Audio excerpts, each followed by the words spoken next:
तो दोस्तों मैं आ गया हूँ आप सबके लिए बहुत ही बेहतरीन घटना चक्र की ये प्रैक्टिस सेट। आपका जो एग्ज़ाम होने वाला है RO का 2024 में प्रीलिम्स, उसी के लिए बहुत ही बेहतरीन, बहुत ही ज़बरदस्त प्रैक्टिस सेट मेरे भाई। मैं आपसे पहले भी कह रहा हूँ, अब भी कह रहा हूँ, अगर आप घटना चक्र के प्रैक्टिस सेट को सॉल्व नहीं कर रहे हैं तो इसका मतलब आप अपने आप को, अपने सपने को, अपने माँ बाप को आप धोखा दे रहे हैं। तो साथियों, पेशेंस रखकर, धैर्य रखकर आप लोग ऐसे प्रश्नों को जो है मंथन करिए, देखिए, प्रैक्टिस सेट लगाइए और देखिए कि हम लोग कितने पानी में हैं। मैं पहले भी कहा था, मैं घटना चक्र की 10 जो है GS की और 10 सामान्य अध्ययन की प्रैक्टिस सेट आप सबको करवाऊंगा। तो जो कि मैं आपको इधर ले चलूँ, दिखाऊं, जो कि मैं जो है ये जो सेट 1 मैं करवा चुका हूं आप सबको। सेट 1 का मतलब एक GS, एक हिंदी करवा चुका हूं। आज मैं सेट 2 का GS करवा रहा हूं। ये हो जाएगा, उसके बाद मैं सेट 2 का जो है सामान्य हिंदी करवाऊंगा। तो मेरे भाई, इसमें एक से बढ़कर एक प्रश्न है, आप लोग कतई इसमें जो है चूकिएगा मत, क्योंकि मेरे भाई इसमें ऐसे ही प्रश्न बनाया है घटना चक्र ने जो आपके एग्जाम से कई सारे प्रश्न सीधे टकराएंगे। तो आप सबका ये जो है यहाँ फर्ज बनता है कि आप लोग पेशेंस रख कर देखिए। ऐसा नहीं मेरे भाई हम अपने मन से जो है आलू लालू टाइप का प्रश्न बना को आपको दे दिए हैं, आपका समय नुकसान कर रहे हैं। मेरे भाई ये घटना चक्र की प्रैक्टिस है और इसमें आपको बिल्कुल उसी बेस पे प्रश्न बनाए गए हैं जिस बेस से एग्जाम में पूछा जाता है।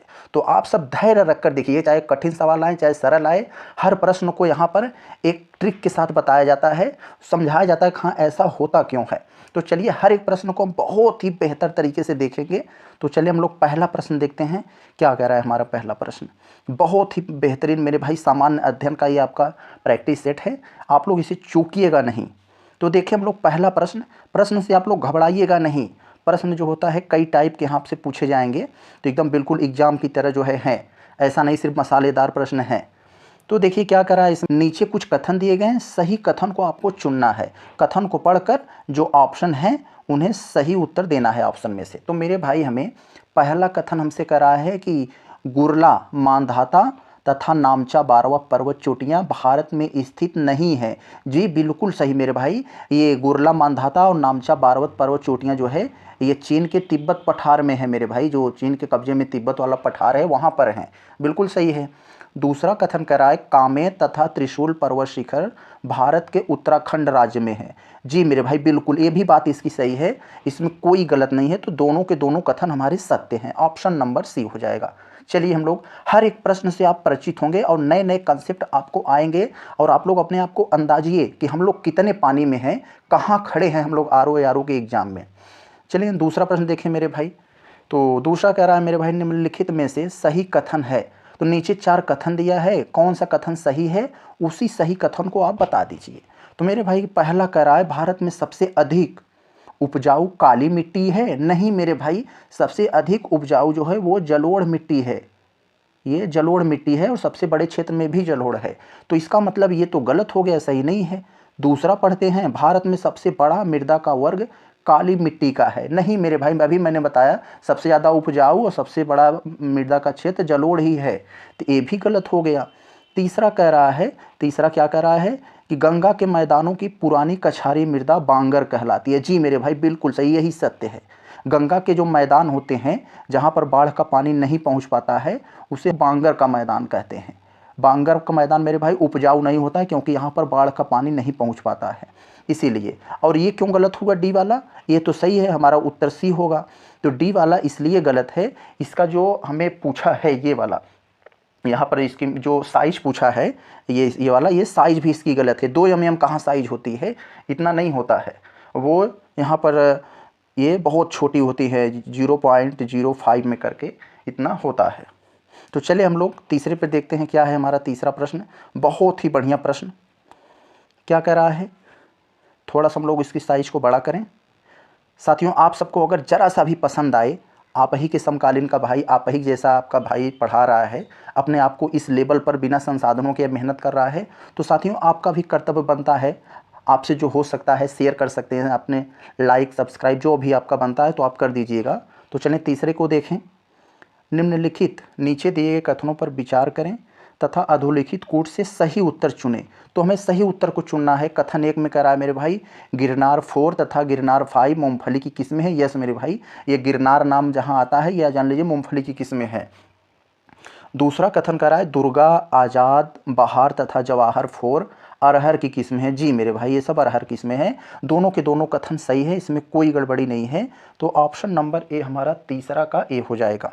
तो चले हम लोग अब इसी लय में अपना चौथा प्रश्न देखते हैं। ये हमारा चौथा क्या कह रहा है साथियों, कह रहा है निम्नलिखित में से कौन सुमेलित नहीं है। 4 कथन है, 3 सही हैं, जो सही नहीं है उसी को बताना है हमें। तो देखें बैलाडीला, बैलाडीला मेरे भाई ये जो है लौह अयस्क की खान पाया जाता है यहाँ पर, तो बैलाडीला में तो ये लौह अयस्क के संबंधित है। और अधात्विक खनिज सीसा दे दिया, नहीं मेरे भाई जो सीसा है ना ये धात्विक खनिज के अंतर्गत आता है। किसके? धात्विक के। तो ये गलत हो गया, यही गलत है हमारा। तो हमसे पूछा है कौन सा गलत आपको बताना है, तो गलत यही है, तो उत्तर भी यही होगा। तो बाकी सब सही ही होंगे, क्योंकि हमें पता है जो गलती अगर कहीं भी आपको दिख जाए, फलाना नहीं है ठिकाना नहीं, तो गलती वहीं करता है जो फेमस चीज़ें होती हैं, तो वहीं आप लोग ध्यान रखा करिए। तो ये वाला। और गोंडवाना शैल समूह में आप लोग को पता है 90% से अधिक सबसे ज़्यादा कोयला क्षेत्र ही पाया जाता है। तो सब सही हैं, बी वाला गलत था। पाँचवा में हम लोग देख लेते हैं क्या है पाँचवा मेरे भाई, कौन सा कथन सही नहीं है, कौन सा कथन गलत है उसी को बताना है हमें। तो यहाँ नहीं पर आप लोग जरूर ध्यान दिया करिए, क्योंकि छोटे प्रश्न जो है इसी की वजह से गलती हो जाते हैं, हम लोग नहीं पर ध्यान नहीं दे पाते हैं। पहला क्या है, सिंगरौली, रिहंद, टांडा, मेजा उत्तर प्रदेश की कोयला आधारित तापी परियोजनाएं हैं। जी मेरे भाई यही तापी परियोजनाएं हैं। आप लोग देखिए अब गलती वही करेगा जो फेमस चीज़ रहेगा, तो वही उसी को गलती करे रहेगा। ये मान लीजिए हमको नहीं आता है, लेकिन इतना सबको आता है, कवास, झांझोर, गंधार गुजरात की कोयला आधारित। तो यहाँ आप लोग सोचेंगे गुजरात में कोयला आधारित परियोजनाएं कहाँ हैं, ये कोयला की जगह मेरे भाई गैस आधारित परियोजनाएं रहना चाहिए था। तो यहाँ पर आप लोग थोड़ा सा दिमाग लगाएंगे, गुजरात में कोयला कहाँ से आ जाएगा, वहाँ तो तेल है ये सब। तो यही जो है गड़बड़ था। तो ऑप्शन नंबर डी हमारा सत्य हो जाएगा। तो और ये सब हमको नहीं आता रहेगा फिर भी हम लोग कर लिए, क्योंकि ये तो हमें आता है। तो इसी हिसाब से जो नहीं वाले प्रश्न होते हैं वो गलती वही करेगा जो फेमस चीज़ें रहती हैं, जो आप जानते हैं। तो इस तरह आप जरूर ध्यान दिया करिए। बाकी सब सही हैं अपनी जगह पर। तो हमसे गलत पूछा, हम लोगों ने गलत बताया। छठवां देखते हैं मेरे भाई, बहुत बढ़िया प्रश्न। क्या कह रहा है, थोड़ा सा हम इसकी साइज को बड़ा करें आप सही से देख पाएँ इसलिए। क्या है, निम्नलिखित में से कौन सा कथन सही है। अब देखें हमें 3 गलत हैं, जो सही है उसी को बताना है। तो मेरे भाई ये प्रश्न में थोड़ी सी गड़बड़ी है, इसको मैं स्किप करता हूँ। आगे देखता हूँ 7वें में, 7 से होकर नहीं गुजरती है, किन देशों से नहीं जाती है। तो मेरे भाई आप लोग फिगर में देख रहे हैं, यही जो प्रधान यामोत्तर रेखा है यह जो है यूरोप, अफ्रीका, अंटार्कटिका वगैरह से पास होती है, यह अमेरिका से नहीं जाती है। तो यहाँ कनाडा दे दिया है इसमें। ये कनाडा तो मेरे भाई उत्तर अमेरिका में है, तो उत्तर अमेरिका से जाती ही नहीं है प्रधान यामोत्तर रेखा, तो ये कहाँ से हो जाएगा। तो इसका मतलब यही गलत है। तो जिसमें जो है यही गलत है, और बाकी सब ये सब हैं। आप लोग को अगले पेज पर मैं अगर इसको दिखाऊं तो आप लोग यहाँ देखिए, और बाकी सब सही थे, यहाँ से गुजरती इन सभी देशों से। उसमें कनाडा आ गया था, तो वही ट्रिक है पकड़ने का आपको कम जानकारी में। तो आगे हम लोग देखें अगर 8वें में देखें, अब 8वें में क्या कह रहा है हमें, नीचे दिए गए कथन हैं, एक को कथन और दूसरे को कारण कहा गया है। तो इस कथन को आप लोग पढ़िए और फिर कारण पढ़िए, उसके बाद अपना उत्तर दीजिए यहाँ पर। तो कह रहा है मेरे भाई ए में, घास के मैदान भूमध्य रेखा क्षेत्र से लेकर ध्रुवीय क्षेत्रों तक प्रकृति में अंतर के साथ पाए जाते हैं। जी मेरे भाई बिल्कुल सही कह रहा है। कारण क्यों, उष्णकटिबंधीय घास के मैदान भूमध्य रेखीय प्रदेश के उत्तर व दक्षिण के लगभग 10 डिग्री से 25 डिग्री अक्षांशों के बीच पाए जाते हैं। जी ये भी सही है। तो इसका मतलब हमारा ऑप्शन नंबर ए सही है, और इसका ये कारण भी है। तो ए और आर दोनों सही है, आर ए का कारण है। तो चले हम लोग आगे देखते हैं 9वें में। देखिए 9वां में हमें बहुत बेहतरीन प्रश्न दिया है यहाँ पर, विश्व की सर्वाधिक लंबी नदी का सही अवरोही क्रम है।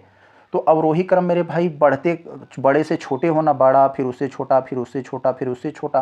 तो यानी सबसे लंबी नदी जो होगी वो पहले आएगी। तो मेरे भाई सबसे लंबी नदी, हमें एक चीज़ पता है, सबसे लंबी नील नदी होती है, उसके बाद अमेजन होती है। तो किसी भी ऑप्शन में नील अमेजन पहले स्थान पर नहीं है। तो इसका मतलब हमारा उत्तर यही होगा, नील अमेजन चेंगजियांग मिसिसिपी, ये वाला। तो ये हमारा उत्तर होगा। उत्तर पहचानने के लिए कम जानकारी में भी आप पहचान सकते हैं, बस थोड़ा सा दिमाग खर्च करिए बस।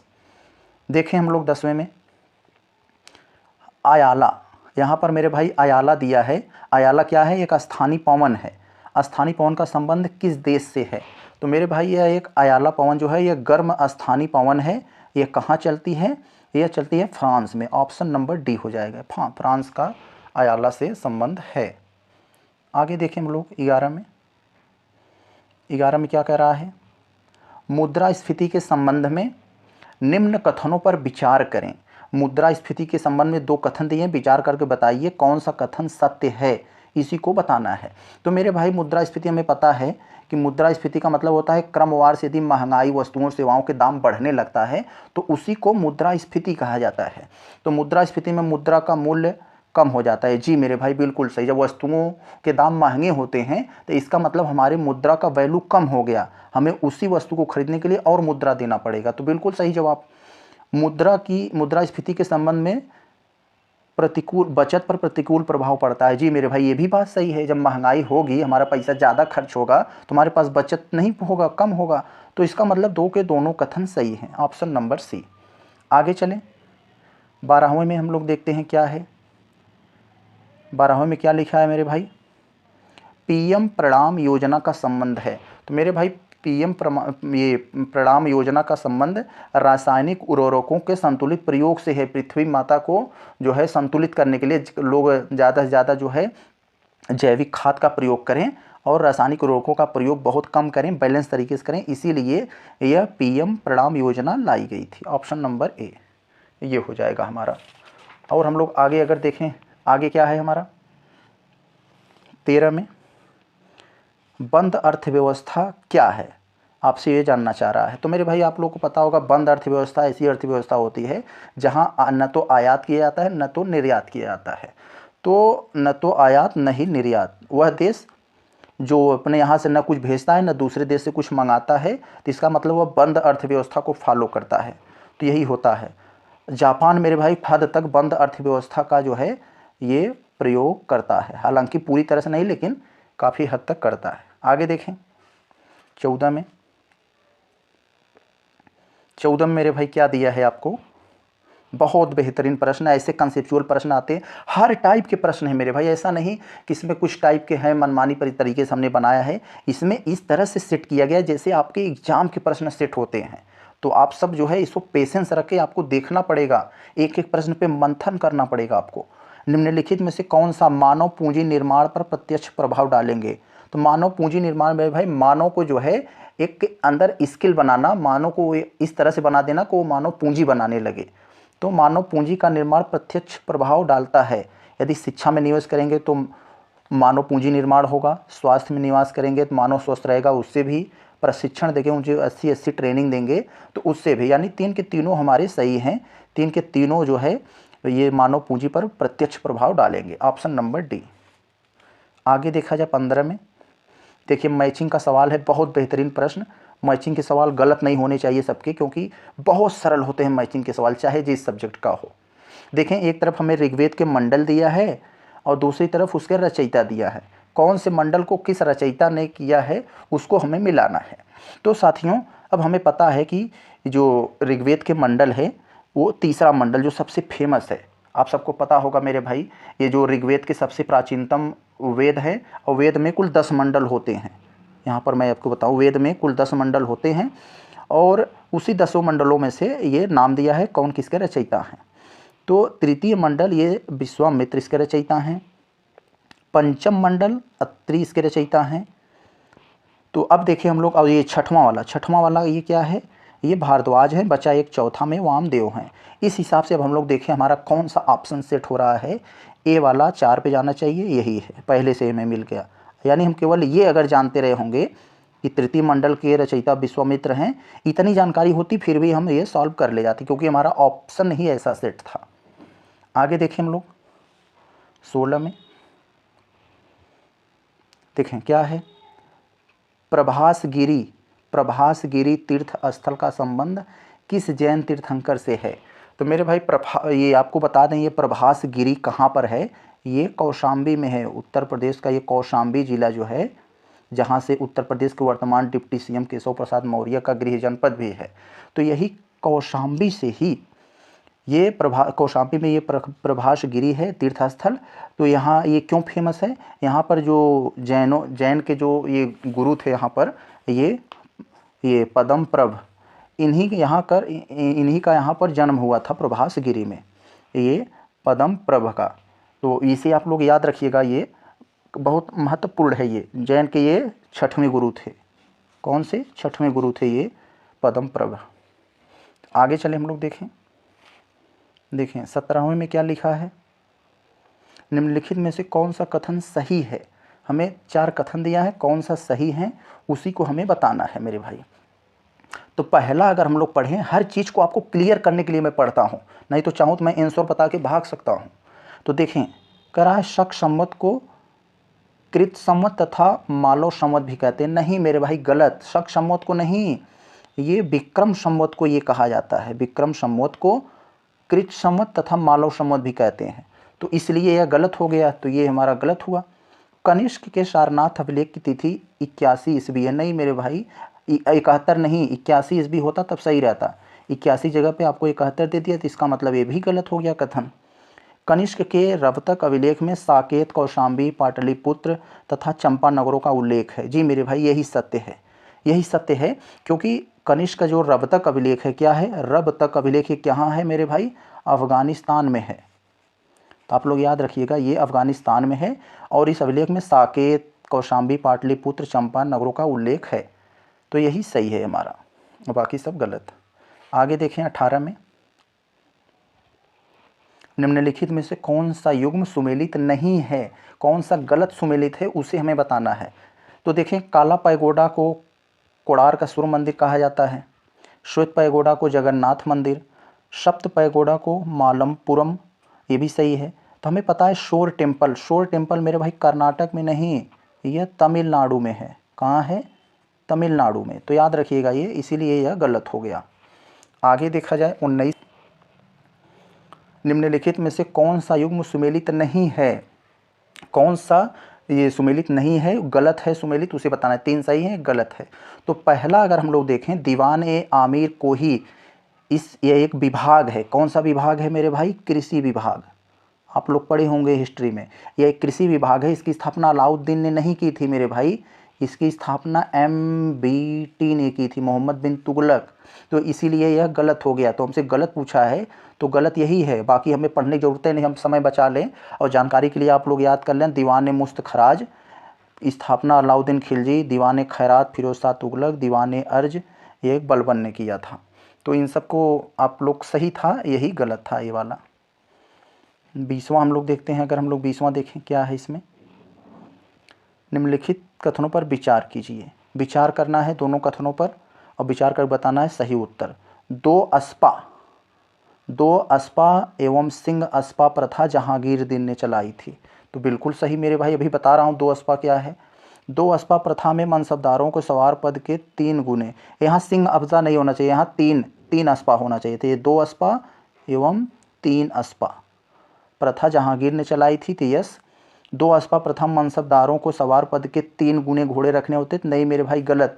ये 2 अस्पा है तो मनसबदारों को 2 गुने घोड़े रखने पड़ते थे, तो 3 गुने नहीं। और 3 गुना जो है इसमें 3 गुने रखने पड़ते थे, तो इसी हिसाब से था। तो इसका मतलब ये 2, एक केवल हमारा ए सही है, 2 गलत हो गया यहाँ पर। तो 20 वाला जो हमारा उत्तर हो जाएगा यहाँ पर, तो वो हो जाएगा ऑप्शन नंबर ए, 20 का ए हो जाएगा। तो चले हम लोग अब अगला प्रश्न देखते हैं। 21 में क्या कह रहा है, तो 21 वाले मेरे भाई आपसे कह रहा है, निम्नलिखित में से किसका मूल नाम लक्ष्मण देव था। तो मूल नाम पूछ रहा है, क्या नाम? लक्ष्मण देव। तो लक्ष्मण देव मेरे भाई यहाँ बंदा बहादुर का नाम था, ऑप्शन नंबर ए, 21 का ए। तो याद रखिएगा बंदा बहादुर। चले हम लोग अब अगले प्रश्न पे देखते हैं, 22 वाला में। देखें 22 वाले में कथन थोड़ा सा सब्जेक्टिव टाइप का दिया है, यहाँ पढ़ना होगा आपको। वहाबी आंदोलन, वहाबी आंदोलन का आप सब पता हो गया, मुस्लिम सुधार आंदोलन था एक प्रकार का, मुस्लिम में जो कुरीतियाँ आ गई थी उसको दूर करने का था। तो इसके संदर्भ में कुछ कथन दिया गया, उस पर विचार करना है। तो वहाबी आंदोलन कारण राजद्रोही लेखों पर प्रतिबंध लग गया था। यस, इसी आंदोलन के बाद प्रतिबंध लगा राजद्रोही लेखों पर। इस समय भारतीय दंड संहिता की धारा 244 धारा 124 में धारा 124 ए जोड़ दिया गया। बिल्कुल सही, धारा 124 के तहत राजद्रोहियों को आजीवन निर्वासन अथवा जुर्माने का दंड दिया जाता था। तो तीन के तीनों हमारे कथन यहाँ सत्य हैं, ऑप्शन डी। आगे देखें अगर हम लोग, तुम लोग क्वेश्चन को जितना थोड़ा सा जल्दी करेंगे सही रहेगा, क्योंकि हमारे पास प्रश्न बहुत हैं। तो देखें, विचार करके बताना हमें सही उत्तर कौन सा है। तो देखें, all India state people's conference की स्थापना 1927 में बम्बई में की गई थी। यस मेरे भाई, सही बात। बी वाला कह रहा है AISPC यानी all India state people's conference का 5वां अधिवेशन 1936 में पहली बार कृषि संबंधों की मांगों का प्रतिपादन किया गया। तो ये भी बात सही है। तो ऑप्शन नंबर यहाँ पर हमारा सी हो जाएगा, ऑप्शन नंबर सी। दो के दोनों कथन सत्य हैं all India state people's conference के बारे में। 24 वाला अगर हम लोग देखें, निम्नलिखित कथनों पर विचार कीजिए और विचार करके हमें बताना है कौन सा कथन जो है सही है, कौन सा ऑप्शन। तो देखिए, सम्मति आयु अधिनियम 1891 में पारित किया गया, तो बिल्कुल सही। सम्मति आयु अधिनियम हमें पता है, जिसके लिए विवाद हुआ था, और इसमें 12 वर्ष से कम आयु की कन्याओं के विवाह पर प्रतिबंध लगा दिया गया था। तो इसीलिए आया था सम्मति आयु अधिनियम कि 12 वर्ष से नीचे की लड़कियों की शादी नहीं होगा। लेकिन इसका विरोध किया था किसने? बाल गंगाधर तिलक ने, गंगाधर तिलक ने। और इसी के विरोध में वो स्वामी विवेकानंद जी ने कहा कि हमारा समाज ऐसा हो गया है कि 12 वर्ष की बच्चियों को माँ बनाना चाहता है। तो इसीलिए यह यहाँ पर ये हुआ।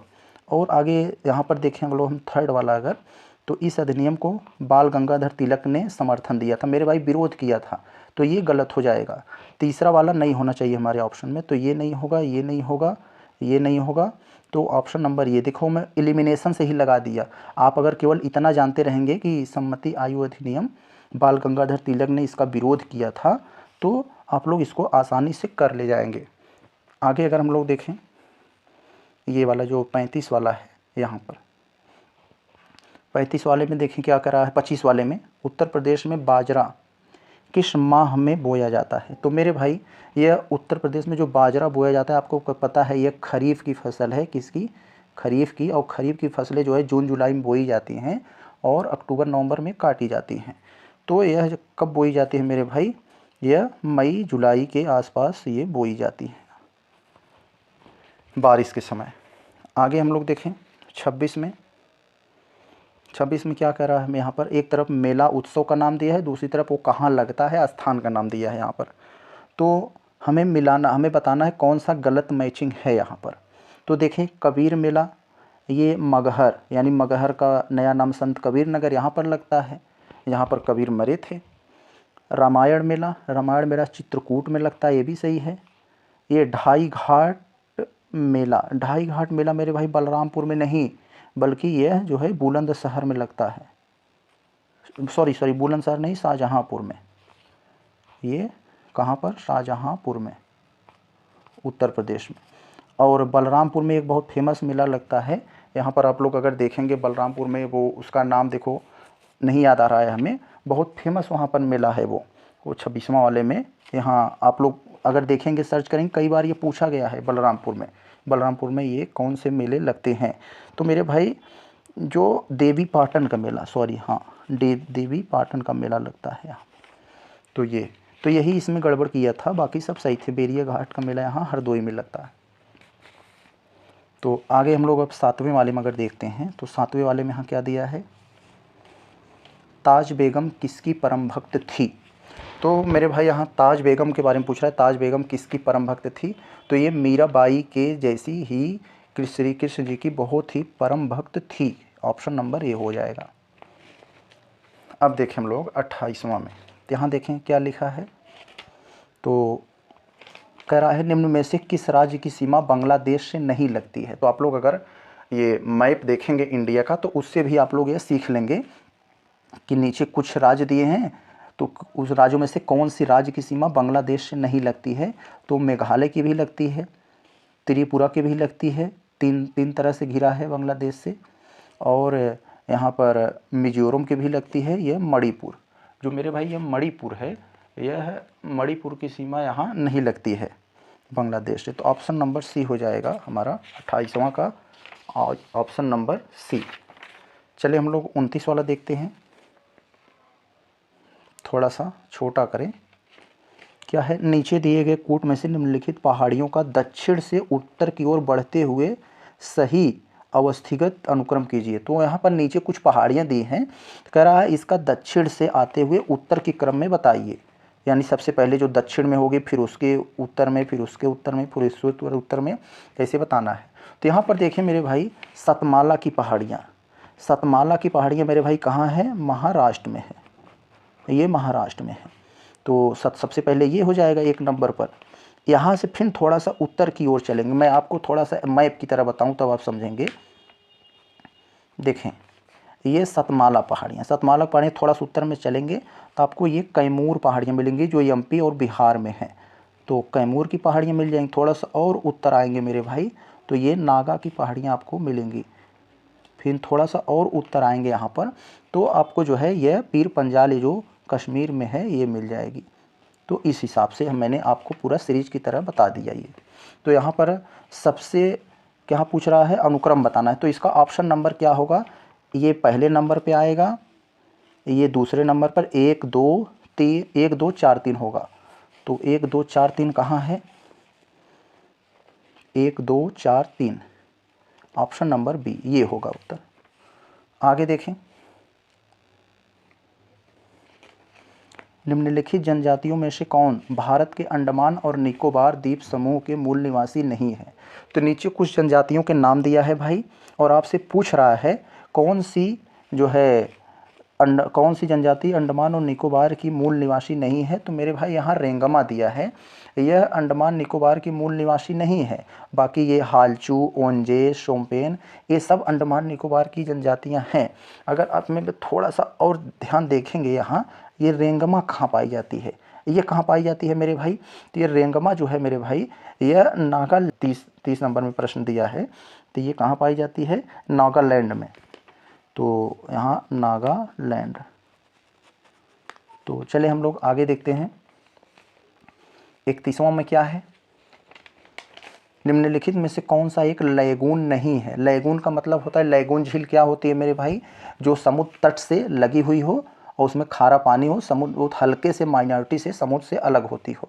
तो यहाँ पर ये चिल्का झील, पुलिकट झील, अष्टमुडी झील ये सब जो है एक लैगून झील हैं, समुद्र से लगे हुए खारे पानी की झील हैं। लेकिन ये पेरियार झील मेरे भाई यह एक कृत्रिम झील है जो केरल में है। कहाँ पर, केरल में है और यह कृत्रिम झील है, कृत्रिम झील यानी मानव निर्मित है। तो ऑप्शन नंबर सी हो जाएगा, यह लैगून नहीं है। 32 में अगर हम लोग देखें, राष्ट्रीय वन अनुसंधान संस्थान लखनऊ में नमो 108 नाम का अनावरण किया गया।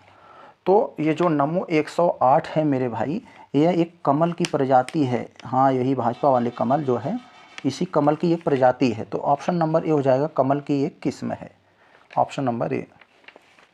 33 वाला हम लोग देखें, वर्ष 2023 के लिए चिकित्सा क्षेत्र में नोबेल पुरस्कार किसे प्रदान किया गया। तो हमें पता है मेरे भाई, नोबेल पुरस्कार जो चिकित्सा के केंद्र में दिया गया है, आपका जो कोविड की वैक्सीन बनी थी उसमें mRNA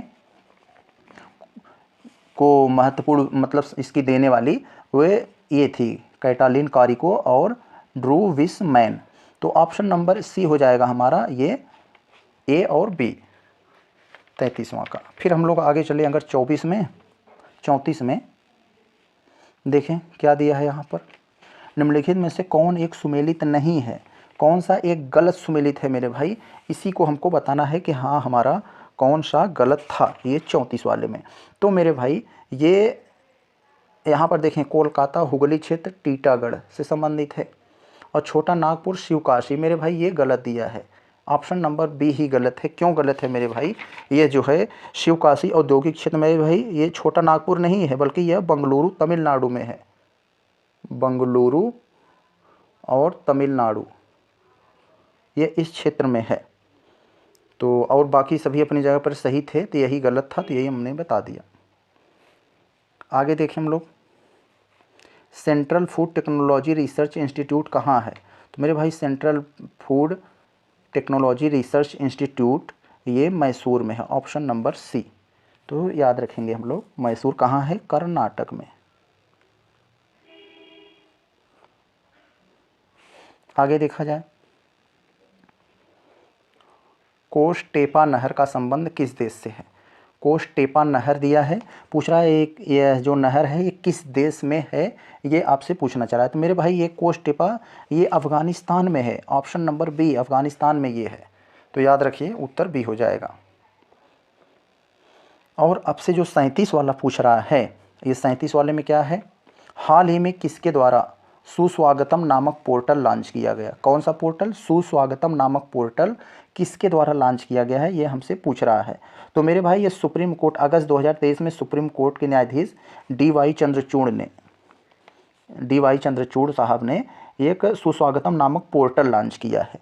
तो यह जो है किससे कौन लॉन्च किया? सर्वोच्च न्यायालय के द्वारा। तो ये क्या है जो है तमाम जो अधिवक्ताओं आगंतुकों ये जो प्रशिक्षु हैं इनको जो है ये आधिकारिक सर्वोच्च न्यायालय का दौरा करने का ऑनलाइन पासपोर्ट हो जाएगा इसे। 37 देखते हैं। 38 भूमि में गुरुत्वाकर्षण जल किस तनाव पर रहता है? तो मेरे भाई भूमि के अंदर जल जो है वो जो है 1/3 एटमॉस्फेयर से कम पर, ऑप्शन नंबर ए। तो साथियों चलते हैं हम लोग क्वेश्चन नंबर 39 देखते हैं। क्या है, बहुत बेहतरीन प्रश्न कह रहा है कि 8वीं एशियाई कबड्डी चैंपियनशिप के बारे में निम्नलिखित कथनों पर विचार करना है। कौन सी कबड्डी? 8वीं एशियाई कबड्डी चैंपियन के बारे में। तो 2 कथन दिया है, कथनों को पढ़कर हमें सही उत्तर का चयन करना है। तो यहाँ ध्यान देना, सही उत्तर बताना है, गलत नहीं। तो पहला कथन दिया है फाइनल मैच दक्षिण कोरिया के बुसान शहर में खेला गया। यस मेरे भाई यहीं पर हुआ था फाइनल, और इसी में जो है भारत ने दक्षिण को जो है ईरान को हराकर 8वीं बार जीता है। तो यहाँ दूसरे में भी यही बात लिखा है, भारत ने ईरान को हराकर 8वीं बार खिताब जीता है। तो इसका मतलब 2 के दोनों कथन सही है हमारे। तो ऑप्शन नंबर सी हो जाएगा। बढ़िया प्रश्न। आगे देखते हैं मेरे भाई हम लोग, आगे क्या कर रहा है, डेलबर्जिया जाति निम्नलिखित में से किस एक से संबंधित है? तो मेरे भाई एक डेलबर्जिया पौधों की एक प्रजाति है जो शीशम की होती है, और ये कई जो है एग्जाम में ये पूछा भी गया है डेलबर्जिया के बारे में। तो चलते हम लोग आगे देखते हैं। अगला प्रश्न हमारा क्या है, 41 वाला। तो 41 में क्या दिया है मेरे भाई, देखें। कह रहा है निम्नलिखित में से कौन सा देश विश्व के सबसे अधिक केसर उत्पादन करने वाला देश है? तो मेरे भाई कह रहा है विश्व, जब आपसे जब भी पूछे विश्व का सबसे अधिक केसर उत्पादन करने वाला देश, तो आप ईरान का नाम बताएंगे। तो इसका आंसर ऑप्शन डी ईरान हो जाएगा। यदि आपसे पूछे भारत में सबसे ज़्यादा जो है केसर उत्पादन कहाँ होता है, तो वो जम्मू कश्मीर में होता है, याद रखिएगा। तो चलिए हम 42, एक से बढ़कर एक प्रश्न है मेरे भाई। घटना चक्र का आप लोग अगर अवलोकन ठीक से नहीं किए हैं तो इसका मतलब आप लोग अपने पैर पे कुल्हाड़ी मार रहे हैं। तो देखें हम लोग क्या है 42वें में, यूरोप में राइन नदी के संदर्भ में कुछ कथन दिए गए हैं, उन्हीं कथनों को पढ़कर हमें सही उत्तर देना है। तो पहला कथन हमें कह रहा है भाई, राइन नदी उत्तरी जर्मनी औद्योगिक गतिविधियों के लिए महत्वपूर्ण मार्ग है। नहीं मेरे भाई, ये राइन नदी आप लोग देखेंगे मैप में तो ये उत्तरी जर्मनी की औद्योगिक गतिविधियों के लिए ही, बल्कि जो है ये दक्षिण पश्चिम ये साउथ वेस्ट दक्षिण पश्चिम औद्योगिक गतिविधियों के लिए महत्वपूर्ण है। तो इसका मतलब ये कथन गलत दिया है। ऑप्शन 2 अगर हम कथन 2 पढ़ते हैं तो रॉटरडैम बंदरगाह राइन नदी के मुहाने पर स्थित है। तो ये बात सही है, ये वहीं पर है रॉटरडैम बंदरगाह। तो ये ऑप्शन नंबर हमारा हो जाएगा 2 केवल सत्य है, ऑप्शन बी। आगे देखें हम लोग 43 में। 43 में कह रहा है मेरे भाई समृद्धि की सीमा की अवधारणा का प्रतिपादन किसके द्वारा किया गया? समृद्धि की सीमा जब भी आपसे पूछे मेरे भाई किसके द्वारा किया गया, तो मेरे भाई आप लोग जान लीजिए, तो इटली का एक बहुत फेमस शहर है जिसका नाम है रोम। रोम में एक बैठक हुआ, सम्मेलन हुआ, जिस बैठक में कुल 30 महत्वपूर्ण व्यक्तियों ने हिस्सा लिया, बैठा वहाँ पर। तो वहाँ पर जो है ये समृद्धि की सीमा वहीं रोम शहर में तय किया गया, इसीलिए इसे क्लब ऑफ रोम कहा जाता है। तो ऑप्शन नंबर ए हो जाएगा हमारा, ये याद रखिएगा, समृद्धि की सीमा।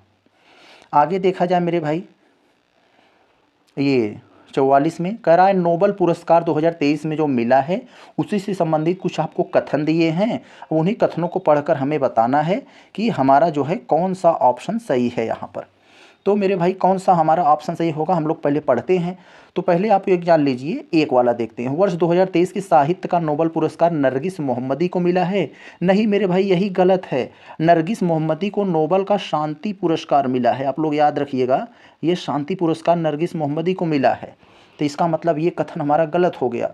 तो यहाँ पर दिया है 2023 का नोबेल शांति पुरस्कार जो है जॉन फोस्से को प्रदान किया गया है। नहीं मेरे भाई, ये गलत हो गया। अब जब यहाँ पर देखिए शांति वाला जब यहाँ दे दिया तो इसका मतलब ये भी गलत हो गया, क्योंकि ये साहित्य के जगह पर ये इनको दे दिया नरगिस मोहम्मदी को, मतलब जबकि नरगिस मोहम्मदी को शांति पर आना चाहिए था, शांति जगह पर दूसरे को दे दिया। इसका मतलब ये भी गलत हो गया। दिमाग लगाइए आप लोग। तो इसका मतलब ये दोनों कथन गलत हो गए। तीसरे में क्या करा है, 2023 का अर्थशास्त्र का नोबेल पुरस्कार क्लाउडिया गोल्डेन को मिला है। तो यस मेरे भाई, आर्थिक का अर्थशास्त्र का नोबेल पुरस्कार ये क्लाउडिया गोल्डेन को दिया गया। तो केवल कथन ऑप्शन नंबर सी हमारा होगा, केवल तीसरा सही है। तो याद रखिए आप लोग, शांति का नोबेल पुरस्कार इन्हें मिला है और ये गोल्डन ये अर्थशास्त्र में इनको। आगे देखिए हम लोग 45 में एक से बढ़कर एक प्रश्न है मेरे भाई। यहाँ पर क्या देखेंगे आप लोग, भारतीय वन्य जीव के संदर्भ में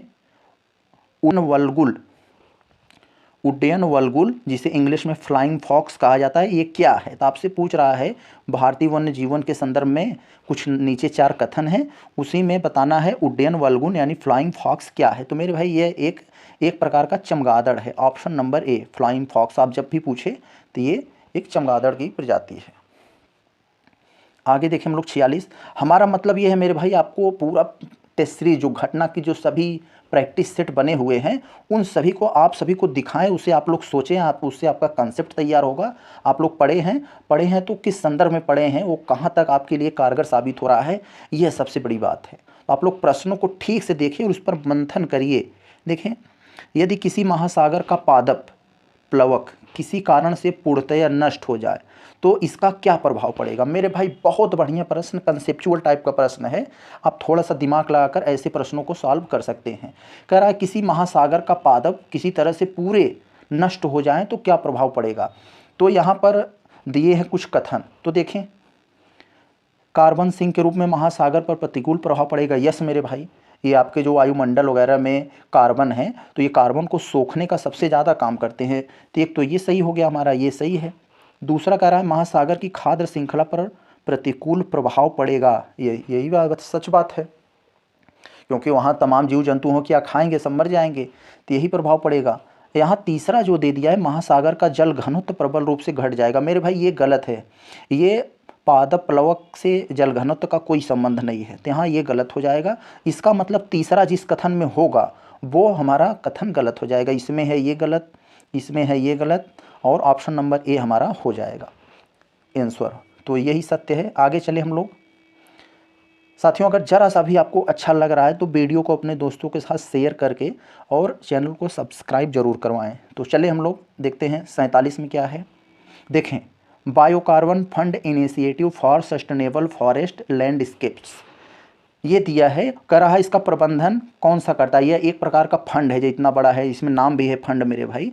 तो biocarbon fund initiative for sustainable forest landscape कह रहा है इसका प्रबंधन किसके द्वारा किया जाता है। तो मेरे भाई आप लोग जान लीजिए, यह एक प्रकार का फंड है जिनमें कई सारे देश जो है पैसा मतलब फंड में डालते हैं, और इस फंड के पैसा का प्रयोग जानते हैं ग्रीन हाउस गैस, पृथ्वी से ग्रीन हाउस गैस को कम करने के लिए खर्च किया जाता है, और इस पैसा का जो मैनेजमेंट है वो विश्व बैंक करता है। ऑप्शन नंबर डी हो जाएगा, एकदम सही। हम लोग चलते हैं, देखते हैं क्वेश्चन नंबर 48। बहुत ही बेहतरीन प्रश्न। क्या कह रहा है आपसे, भारत के निम्नलिखित पारिस्थितिक क्षेत्रों में कौन सा सही सुमेलित नहीं है। नीचे कुछ आपके पारिस्थितिक क्षेत्र दिए गए हैं, कौन सा कथन गलत सुमेलित है इसे हमें बताना है। तो देखें, दक्षिण पश्चिम घाट में आर्द्रवन पाए जाते हैं, सही बात। तराई द्वार में चौड़ी पत्ते वाले वन पाए जाते हैं, ये भी सही है।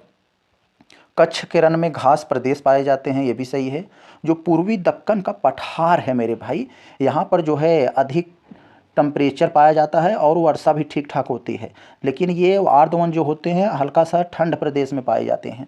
तो यहाँ पूर्वी दक्कन पठार में आर्द्रवन नहीं पाए जाते हैं मेरे भाई। यहाँ पर जो पाए जाते हैं वो शुष्क सदाबहार वन, आप लोग याद कर लीजिए, शुष्क सदाबहार वन। तो याद रखिएगा ये ऑप्शन डी हमारा गलत है। कराए कौन सा सुमेलित नहीं था, तो डी वाला नहीं था। आगे देखा जाए 49 में क्या है मेरे भाई। 49 में भारत में राष्ट्रीय उद्यानों एवं वन्यजीव अभ्यारण्यों के संदर्भ में कुछ कथन दिए गए हैं और कौन सा कथन सत्य है ये हमें विकल्प के द्वारा बताना है। तो मेरे भाई बहुत ही बेहतरीन प्रश्न, राष्ट्रीय उद्यान और वन्यजीव अभ्यारण्य, इसमें आपको बहुत सारा फैक्ट बताने वाला हूँ। करेंट अफेयर में भी बहुत सारी ये चीज़ें आपको काम देंगी, बहुत बेहतरीन चीज़ें हैं। तो देखिए पहले हम लोग कथन देख लेते हैं, तब आपको बारे में बताते हैं इसे। तो राष्ट्रीय उद्यानों को और वन्यजीव अभ्यारण्य के संबंध में 2 कथन दिए हैं। पहला कराए राष्ट्रीय उद्यानों की सबसे अधिक संख्या मध्य प्रदेश में है। यस मेरे भाई, राष्ट्रीय उद्यान की संख्या आप लोग देखेंगे तो इस समय कुल मेरे भाई 106 हो गई है। कितना? आज के डेट के हिसाब से 106 हो गई है, जिनमें कि अकेले 11 केवल मध्य प्रदेश में है, यानी सबसे ज़्यादा। तो इसका मतलब ये कथन सत्य है हमारा।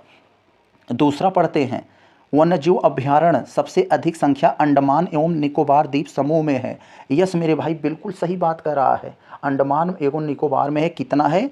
97 ये जो वन्यजीव अभ्यारण्य केवल अंडमान निकोबार में है। और कुल कितने हैं, अगर हम लोग बात करें वन्यजीव अभ्यारण्य कुल कितने हैं, तो मेरे भाई 567 हैं कुल। 567 में 97 केवल ये अंडमान निकोबार में है। तो इसका मतलब हमारा 2 के दोनों कथन सही हैं, सी वाला हो जाएगा। बहुत बेहतरीन प्रश्न, यहाँ से आपको कई सारे फैक्ट मिल गए। तो चले हम लोग आगे देखते हैं। 50 में देखते हैं मेरे भाई क्या कह रहा है। 50 वाले में निम्नलिखित रक्षित क्षेत्रों पर विचार कीजिए और हमें बताना है कौन सा बाघ आरक्षित क्षेत्र घोषित है। तो बाघ आरक्षित क्षेत्र कौन सा घोषित है, इसे हमें बताना है मेरे भाई। तो यहाँ पर आप लोग देखेंगे, अगर ये बांदीपुर, मानस और ये सुंदरबन, ये तीनों में बाघ आरक्षित क्षेत्र हैं। यहाँ पर ये बाघ आरक्षित क्षेत्र घोषित किए गए हैं। तो ये जो भीतरकनिका है, यहाँ पर दिया है आपको भीतरकनिका, ये प्रोजेक्ट टाइगर से संबंधित है। किससे? प्रोजेक्ट टाइगर से संबंधित है। तो ये 2 जिसमें होगा वो नहीं होगा, तो इसमें 2 है ये नहीं होगा, इसमें 2 है ये नहीं होगा, ये नहीं होगा। तो इसका मतलब हमारा ये बी वाला सत्य है। तो एलिमिनेशन से अगर आपको लगाना है तो आपको केवल एक चीज़ पता होना चाहिए, भीतरकनिका जो है प्रोजेक्ट टाइगर क्षेत्र रिजर्व क्षेत्र है, ये बाघ नहीं है। तो इसके आप लगा सकते हैं। तो ऑप्शन बी हमारा सत्य हो जाएगा। ये बाघ आरक्षित क्षेत्र कौन है? बांदीपुर, मानस, सुंदरबन। आप लोग अगर थोड़ा सा और देखना चाहेंगे तो ये जो है भीतरकनिका जो है ये ओडिशा में है। आगे देखें 51 में क्या कह रहा है। सामान्य स्थितियों में वातावरण में प्रदूषण उत्पन्न करने वाली गैस है। तो मेरे भाई सभी यहाँ जो दिए हैं वो सभी के सभी जो है वातावरण में प्रदूषण करती हैं कहीं ना कहीं, लेकिन आपको दे दिया है सामान्य स्थितियों में। यानी सामान्य स्थितियों में कौन करती है? तो ये कार्बन मोनोऑक्साइड, ये ऑप्शन नंबर ए कार्बन मोनोऑक्साइड CO, ये जो है सामान्य स्थितियों में वातावरण में कार्बन ये जो प्रदूषण करने वाली गैस है। तो ये मेरे भाई जो आपकी जो हीमोग्लोबिन के साथ जोड़कर आपकी जो है ऑक्सीजन वहन क्षमता को नुकसान पहुंचाती है। कार्बन बहुत खतरनाक होती है ये। तो चले हम लोग देखें 52 में, नाभिकीय ऊर्जा का उपयोग प्रायः कारक है। तो मेरे भाई जो नाभिकीय ऊर्जा का प्रयोग होता है उससे जो है थर्मल पोल्यूशन फैलता है, यानी तापीय प्रदूषण, ऑप्शन नंबर सी। तो आप लोग सोच रहे होंगे सर ये ऊष्मीय प्रदूषण, तापीय प्रदूषण क्या होता है? बहुत से जो नाभिकीय ऊर्जा का उपयोग जहाँ होता है, नाभिकीय प्रक्रियाएं होती हैं, तो वहाँ वो लोग खूब सारे जल का प्रयोग करते हैं। वो जल जो है फिर मतलब गर्म होकर फिर जाता है, जब बड़े बड़े जलीय स्रोतों में मिल जाता है तो वहाँ पर ये पूरे जल को टेम्परेचर बढ़ा देता है। तो जब यहाँ टेम्परेचर बढ़ जाता है मेरे भाई, तो यहाँ पे जो जलीय जीव पेड़ पौधे होते हैं उनको क्षति पहुँचने लगती है, वो वहन नहीं कर पाते हैं, तो यहाँ सब नष्ट होने लगते हैं। तो इसीलिए ये इसी को थर्मल प्रदूषण कहा जाता है। आगे देखें 53 में क्या है मेरे भाई, बहुत बेहतरीन प्रश्न देखेंगे हम लोग इसे। बड़े प्रश्न जो आपको हड़काने के लिए मिलता है तो कैसे होते हैं, देखें हम लोग कैसे सॉल्व करेंगे। कह रहा है 28 सितंबर 2023 को प्रसिद्ध कृषि वैज्ञानिक एवं भारत में हरित क्रांति के जनक डॉक्टर M स्वामीनाथन का निधन हो गया। तो आप सबको पता है M स्वामीनाथन भारत में जो हरित क्रांति आई थी उसके जनक हैं और जब विश्व में हरित क्रांति के जनक कुरियन साहब हैं। तो इसी के संबंध में कुछ कथन दिया है, करा है, कौन सा कथन गलत है, असत्य है, उसी को बताना है। तो मेरे भाई जो सबसे फेमस चीज़ें होती हैं उसी को गलत करता है, जिससे बच्चे जानते रहें। ये चीज़ आप लोग ट्रिक पकड़ लीजिए ऐसे प्रश्न को सॉल्व करने का। तो ए वाला आपसे करा है, उन्हें 1971 में रेमन मैग्सेसे अवार्ड तथा 2007 में विश्व खाद्य पुरस्कार प्रदान किया गया। मेरे भाई पहले ही गलत। उन्हें 71 में रेमन मैग्सेसे अवार्ड मिला था। ये एशिया का सबसे बड़ा पुरस्कार है रेमन मैग्सेसे अवार्ड। ये आपके जो पत्रकार हैं रवीश कुमार, उन्हें भी मिला है ये। तो ये तो सही है, लेकिन 2007 में करा विश्व खाद्य पुरस्कार मिला, तो इन्हें भाई 7 में नहीं 1987 में ही खाद्य पुरस्कार मिला था। तो इसका मतलब यही गलत हो गया। हमें पहले तो हमें गलत पूछा था, तो ऑप्शन नंबर ए गलत है और बाकी सब सही हैं अपने जगह पे। उन्हें 67 में पद्म श्री और 72 में पद्म विभूषण तथा 89 में पद्म विभूषण सम्मानित किया गया। 4 तक वह राष्ट्रीय किसान आयोग के अध्यक्ष रहे। 2007 से 13 तक वह राज्यसभा के सदस्य भी रहे। तो ये सब स्वामीनाथन के संदर्भ में सही बातें थीं, लेकिन हमसे गलत पूछा था तो गलत यही हो गया। 2007 की जगह 1987 की जगह 2007 दे दिया था। तो आगे चले हम लोग 54 में देखते हैं क्या है। 1 सितंबर 2023 को किसने रेलवे बोर्ड के अध्यक्ष एवं मुख्य कार्यकारी अधिकारी का पदभार ग्रहण किया? तो मेरे भाई यहाँ पर हमें पूछा है किसने 1 सितंबर 2023 के रेलवे बोर्ड के अध्यक्ष और मुख्य कार्यकारी ये चुना है। तो मेरे भाई यहाँ पर जया वर्मा सिन्हा ये जो है रेलवे बोर्ड के अध्यक्ष हुई और पहली महिला अध्यक्ष, इस पद पर पहुँचने वाली ये जया वर्मा सिन्हा पहली महिला जो है। तो ऑप्शन नंबर सी याद रखिएगा, ये इम्पोर्टेंट है क्योंकि पहली बार ऐसा हुआ है। बहुत बेहतरीन प्रश्न क्या कर रहा है, विश्व की सर्वाधिक समस्यात्मक जलीय घास फूस है। तो मेरे भाई कह रहा है विश्व की सबसे अधिक समस्या वाली जलीय घास फूस, यानी ऐसी घास फूस जो जल में पाई जाती है, उसका नाम बताना है। तो उसका नाम है मेरे भाई इकोर्निया। इकोर्निया जो है ये, इसे हिंदी में जलकुंभी भी कहते हैं। क्या? जलकुंभी आप लोग जानते हैं। तो ये जल में सबसे अधिक समस्या उत्पन्न करने वाली एक तरह की घास फूस है। तो ये है इकोर्निया, आप लोग याद रखिए, जलकुंभी इसको हिंदी में कहते हैं। आगे देखा जाए 56 में, तो 56 में क्या कह रहा है मेरे भाई, निम्नलिखित में से कथक नृत्य का घराना कौन सा नहीं है? कथक एक प्रकार का नृत्य है मेरे भाई, ये पूछ रहा है कौन सा घराना इससे संबंधित नहीं है, तो ये हमें बताना है। कथक का मतलब होता है कहना। तो कथक का प्रमुख घराना होता है मेरे भाई, जैसे हम लोग जान ले जयपुर घराना, लखनऊ घराना, बनारस घराना, ये सब इसके हैं। लेकिन आगरा घराना जो है वो नहीं है यहाँ पर। तो यहाँ पर और क्या क्या दिया है, ये ऑप्शन सी हो जाएगा, रायपुर नहीं है। तो ये ऑप्शन सी भी नहीं होता है, रायपुर भी नहीं है। तो ये सब जो है याद रखें, बाकी सब ये जयपुर, बनारस, लखनऊ, ये सब घराना कथक नृत्य से संबंधित हैं। आगे देखा जाए 57 में, निम्नलिखित में से कौन सा सही नहीं है?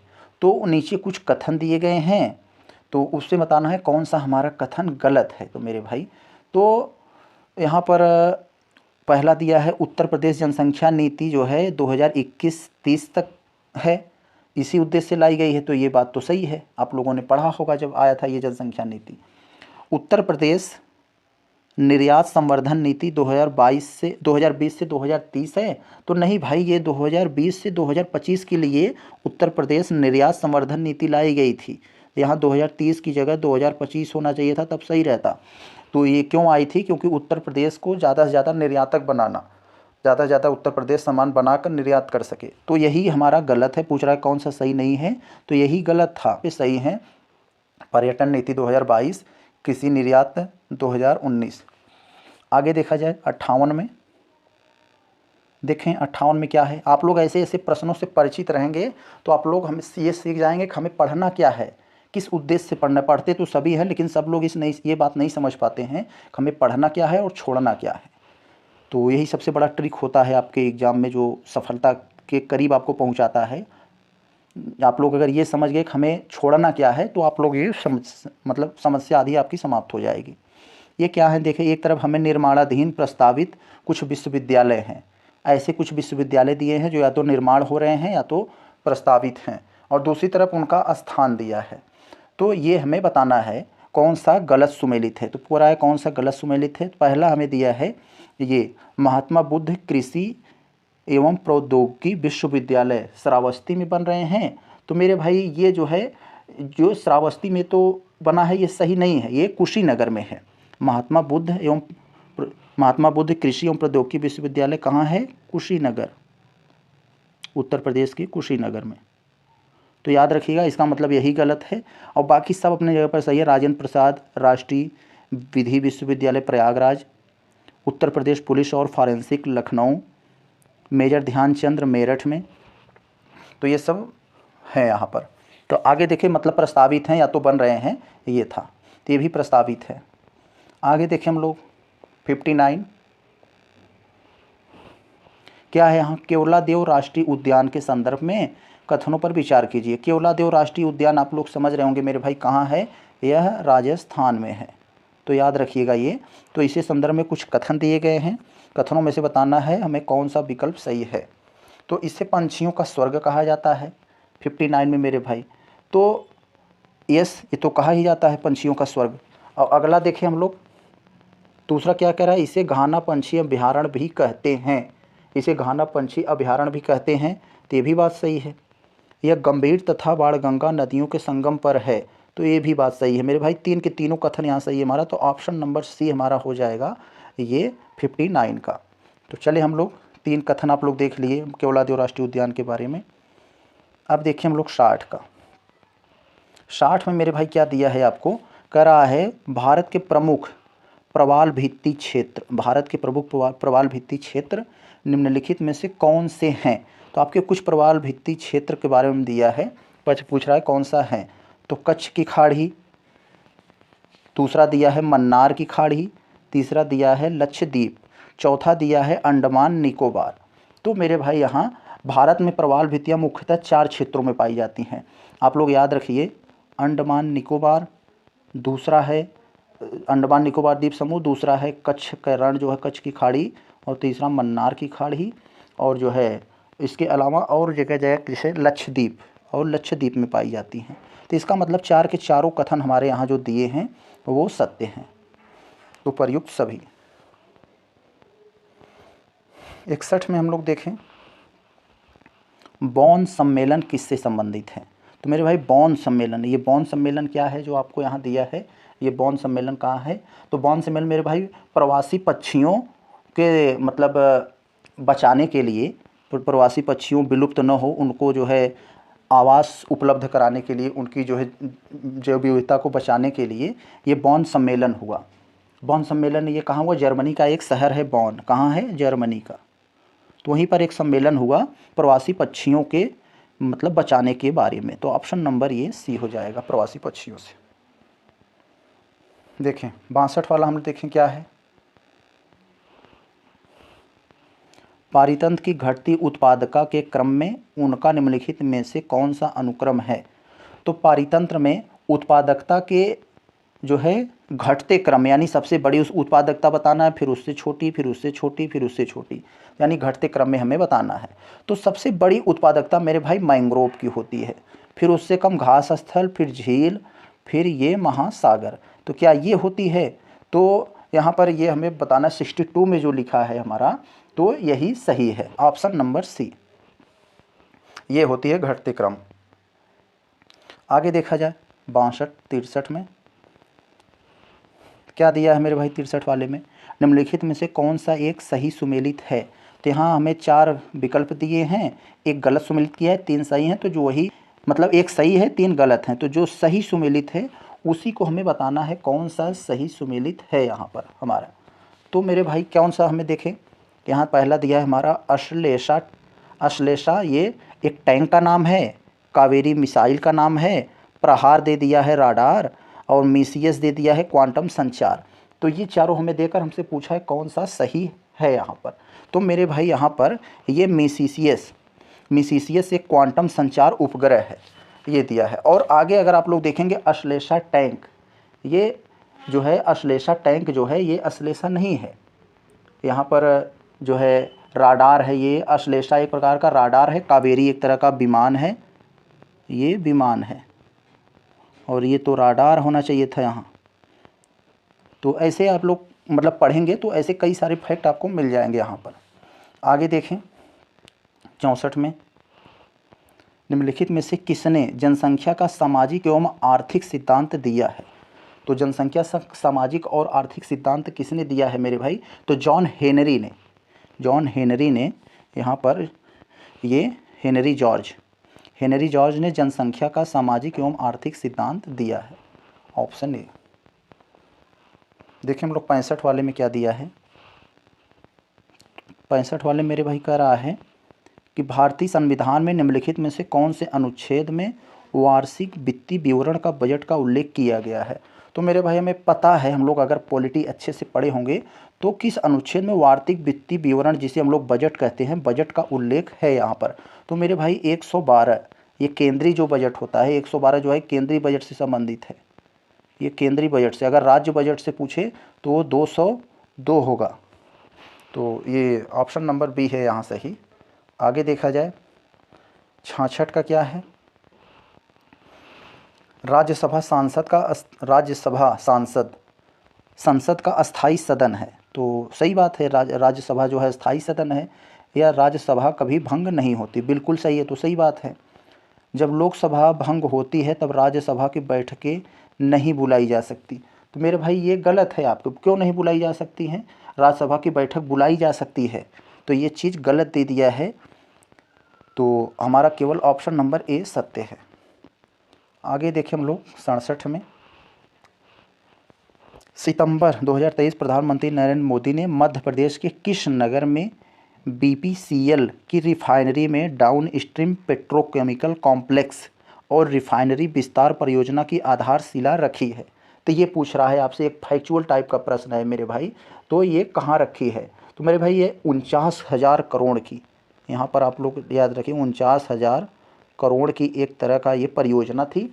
और ये कहाँ परियोजना रखी गई है? जो है पेट्रोकेमिकल की परियोजना। तो यह पूछ रहा है आपसे मध्य प्रदेश के किस नगर में, आपसे उस नगर का नाम पूछ रहा है। तो बीना रिफाइनरी। तो ऑप्शन नंबर ए बीना, तो इसका नाम भी यही है। आगे देखें हम लोग 68 में क्या कह रहा है आपसे। निम्नलिखित कथनों पर विचार कीजिए और विचार करके बताइए कि कौन सा कथन सही है।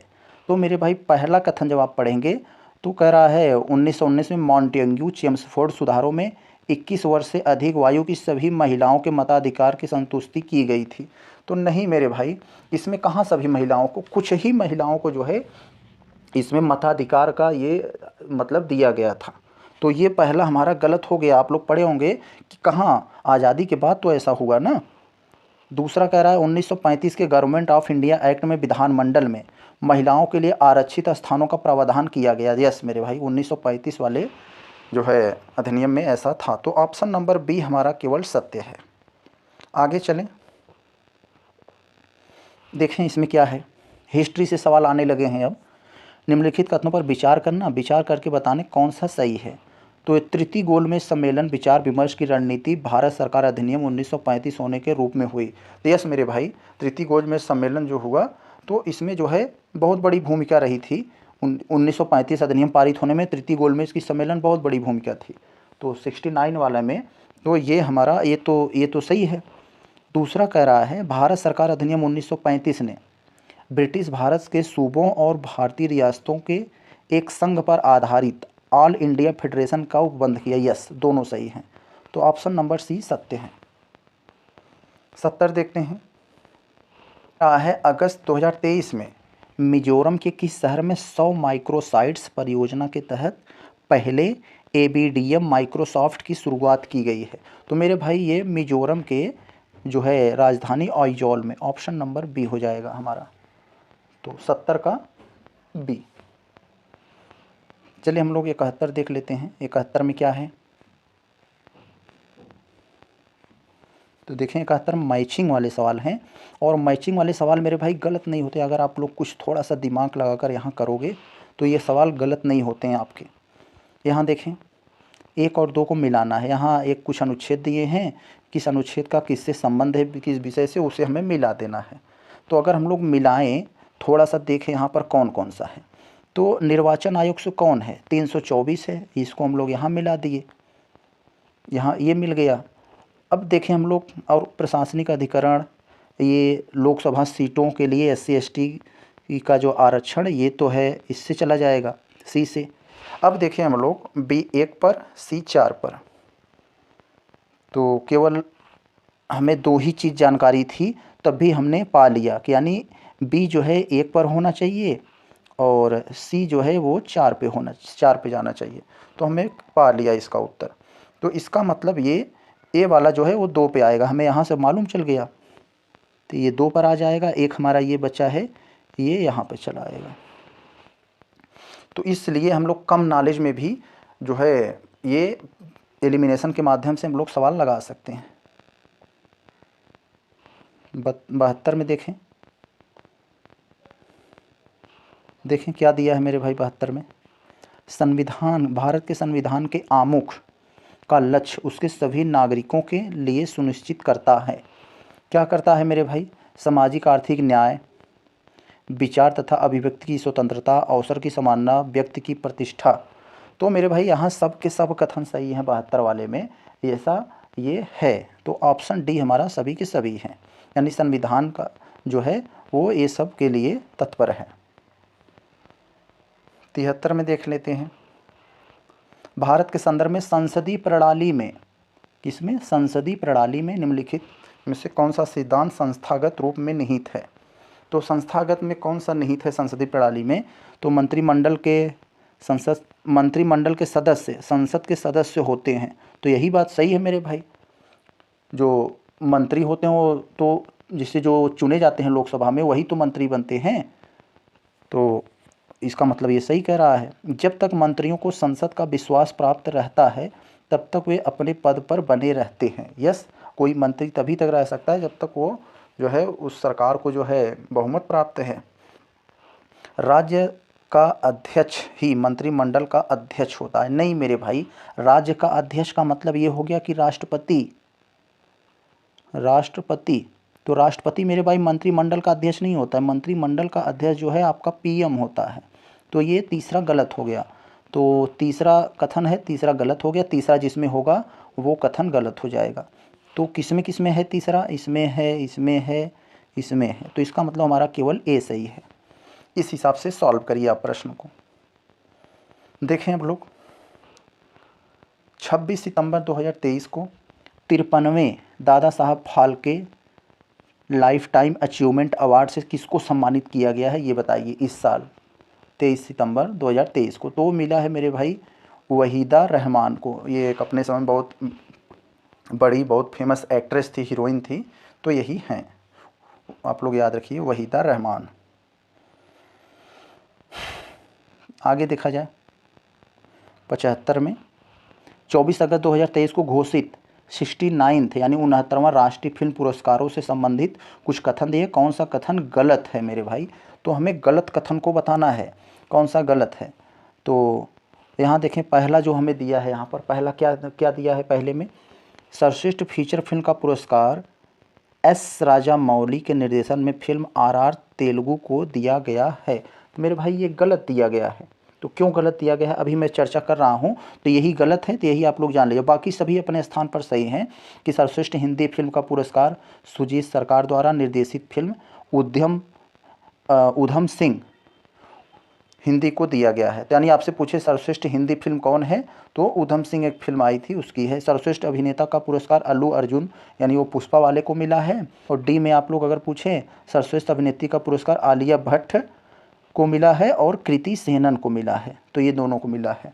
तो यहाँ पर ये था हमारा, ये गलत था, ऑप्शन नंबर A। आगे देखें हम लोग अगर 75 में 76 में क्या लिखा है मेरे भाई? किसके द्वारा संपत्ति के मूल अधिकार का लोप किया गया है? तो हमें पता है पहले संपत्ति एक मूल अधिकार के अंतर्गत आता था, लेकिन जो है जनता पार्टी की सरकार आई 1978 में संविधान संशोधन करके इसे एक 300A में रख दिया। तो यह किसके अंतर्गत ये लोप किया गया, मतलब ख़त्म किया गया यहाँ से मौलिक अधिकार से इसे? तो वो जो है मेरे भाई 44वां संविधान संशोधन, ये ऑप्शन नंबर C। ये कब हुआ था? 1978 में। आगे देखिए हम लोग अगर 77 में क्या है? तो 77 मौलिक कर्तव्यों के संबंध में कुछ कथन दिए गए हैं और हमें सही कथन कौन सा नहीं है उसे बतानी, गलत को बताना है। तो रॉन्ग कौन सा है उसे बताइए आप। ए दिया है तो उन्हें परमादेश द्वारा प्रभावी बनाया जा सकता है। मौलिक कर्तव्यों को तो उन्हें परमादेश द्वारा प्रभावी बनाया जा सकता है, ये 77वां में आपसे पूछ रहा है। तो मेरे भाई कई बार आप लोग पढ़े होंगे गलत। इन्हें ये हो गया, डीपीएसपी हो गया, इन सबको जो है आप ज़बरदस्ती कानून कोर्ट के माध्यम से लागू नहीं करवा सकते, ये सरकार की इच्छा पर है। तो यही आपका गलत हो गया। सिंपल सा प्रश्न आप लोग जानते होंगे और बाकी तो सबको पता है। उन्हें संवैधानिक प्रक्रिया से ही बढ़ाया जा सकता है, विधियों की व्याख्या के लिए उपयोग किया जा सकता है अस्पष्ट विधियों के, और किसी विशिष्ट कर्तव्य पालन करना संवैधानिक कानून के क्षेत्र में आता है जिसे न्यायालय निश्चित करता है। तो एक गलत था हमारा।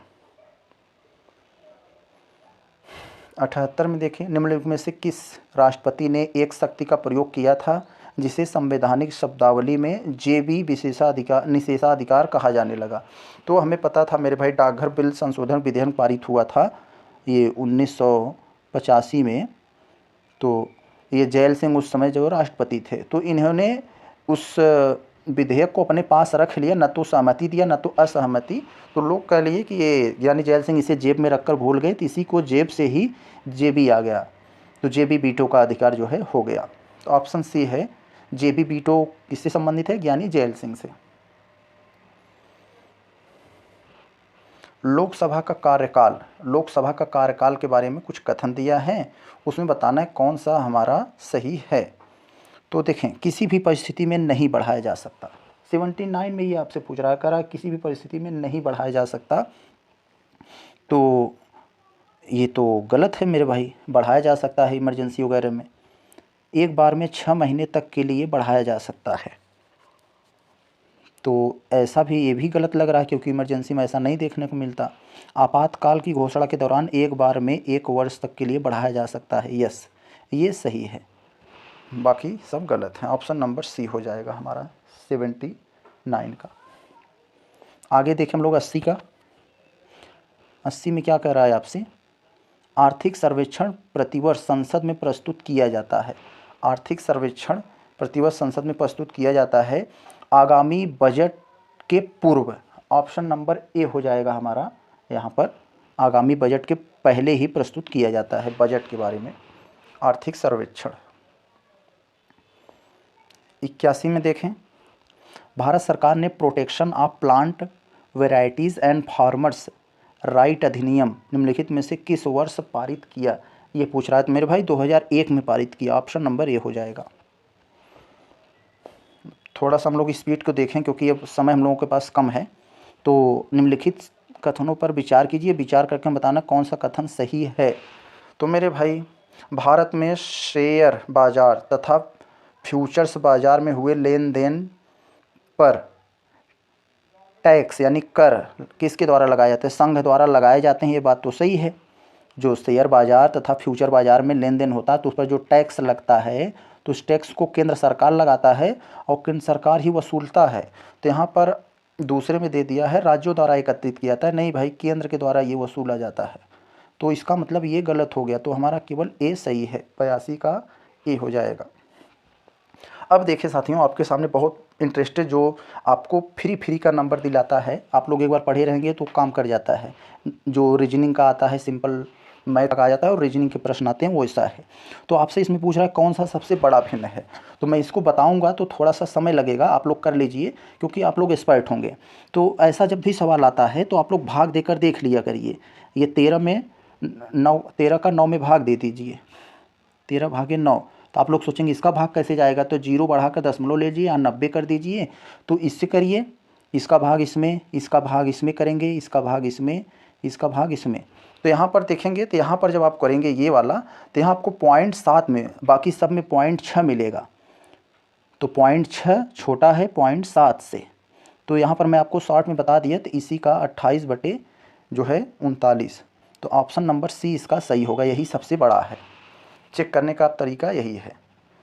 तो मैं बता दिया। तो ज़्यादा चेक करने का सबसे आसान तरीका ये होता है कि आप लोग बस देख लीजिए दशमलव के बाद जिसमें बड़ी संख्या आएगी वो बड़ी होगी। आप लोग चलें 84 में देखते हैं। तो 84 में क्या है, तीसरा विश्व हिंदू कांग्रेस 2023 का आयोजन कहाँ किया जाएगा। तो तीसरा विश्व हिंदू कांग्रेस 2023 का आयोजन कहाँ किया जाएगा ये पूछ रहा है।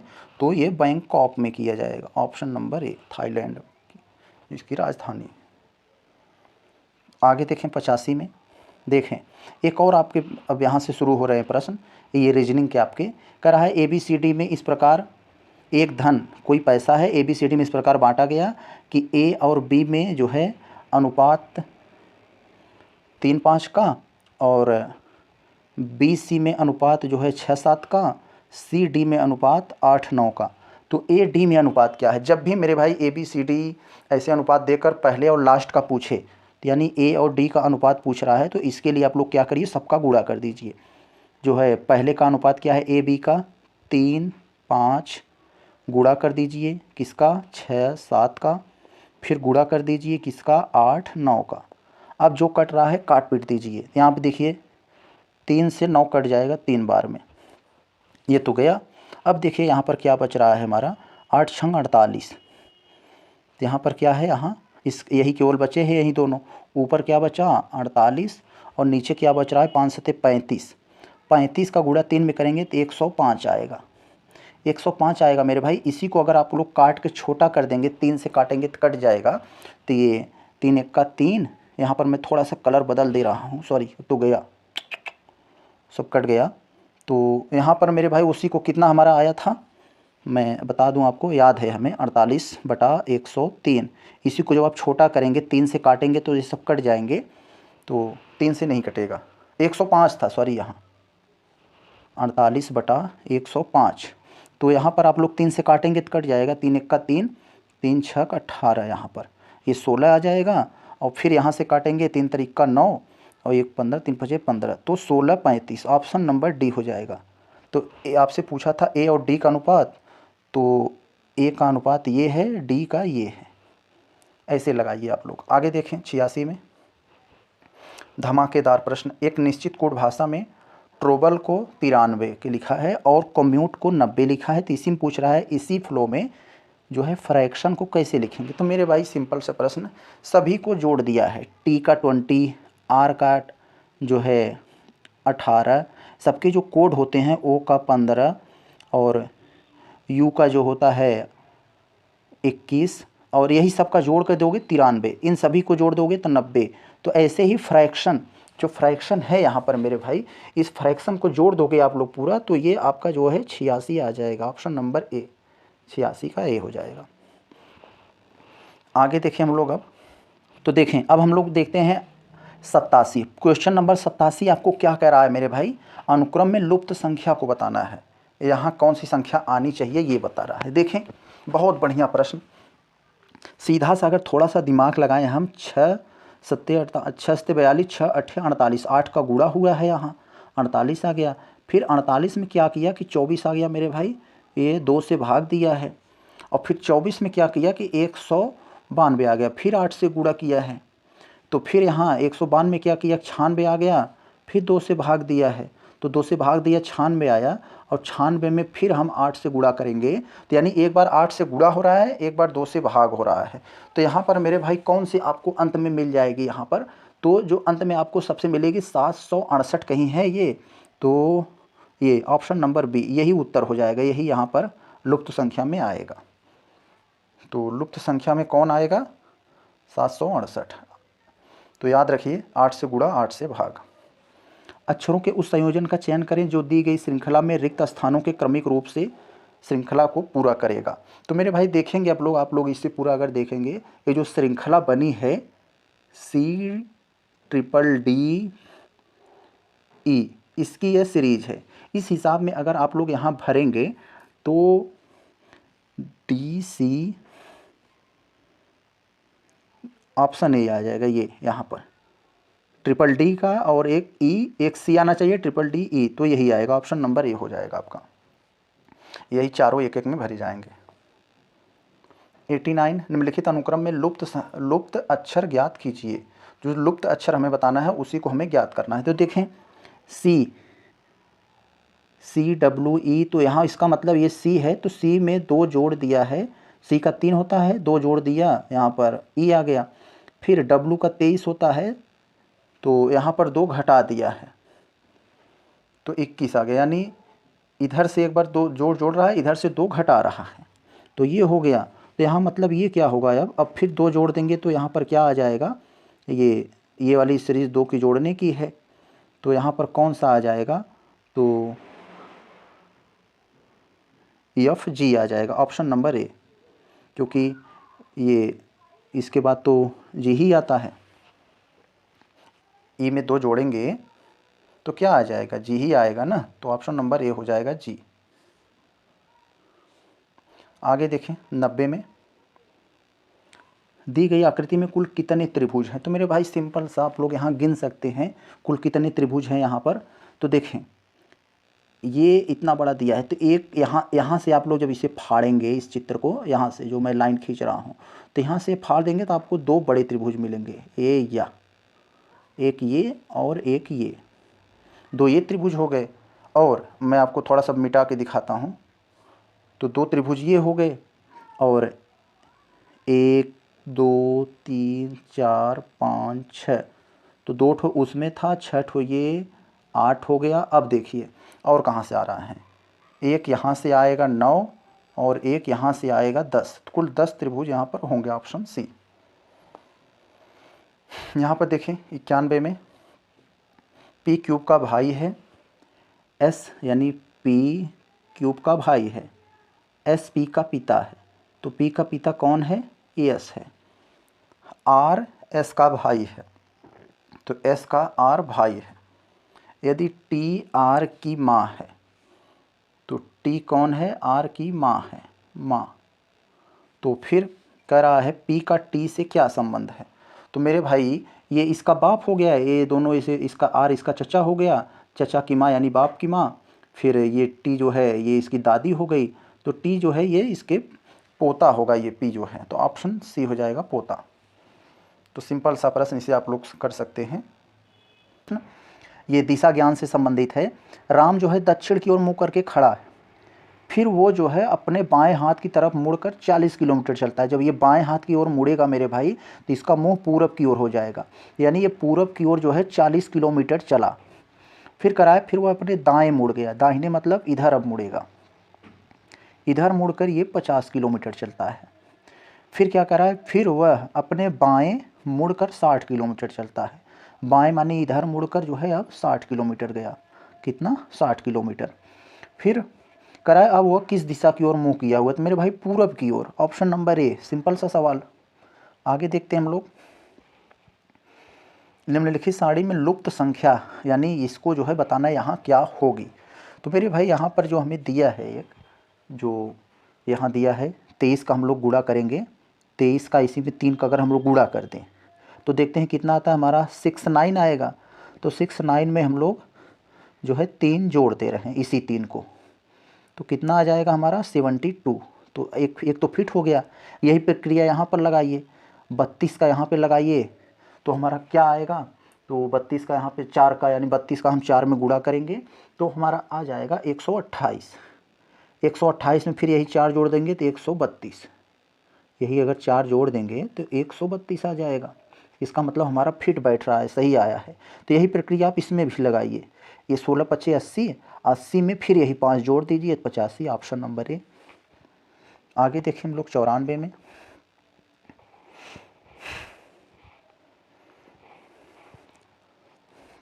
देखें प्रिया, जूही, अमित, नितिन और राम 5 दोस्त हैं, एक कक्षा में पढ़ते हैं।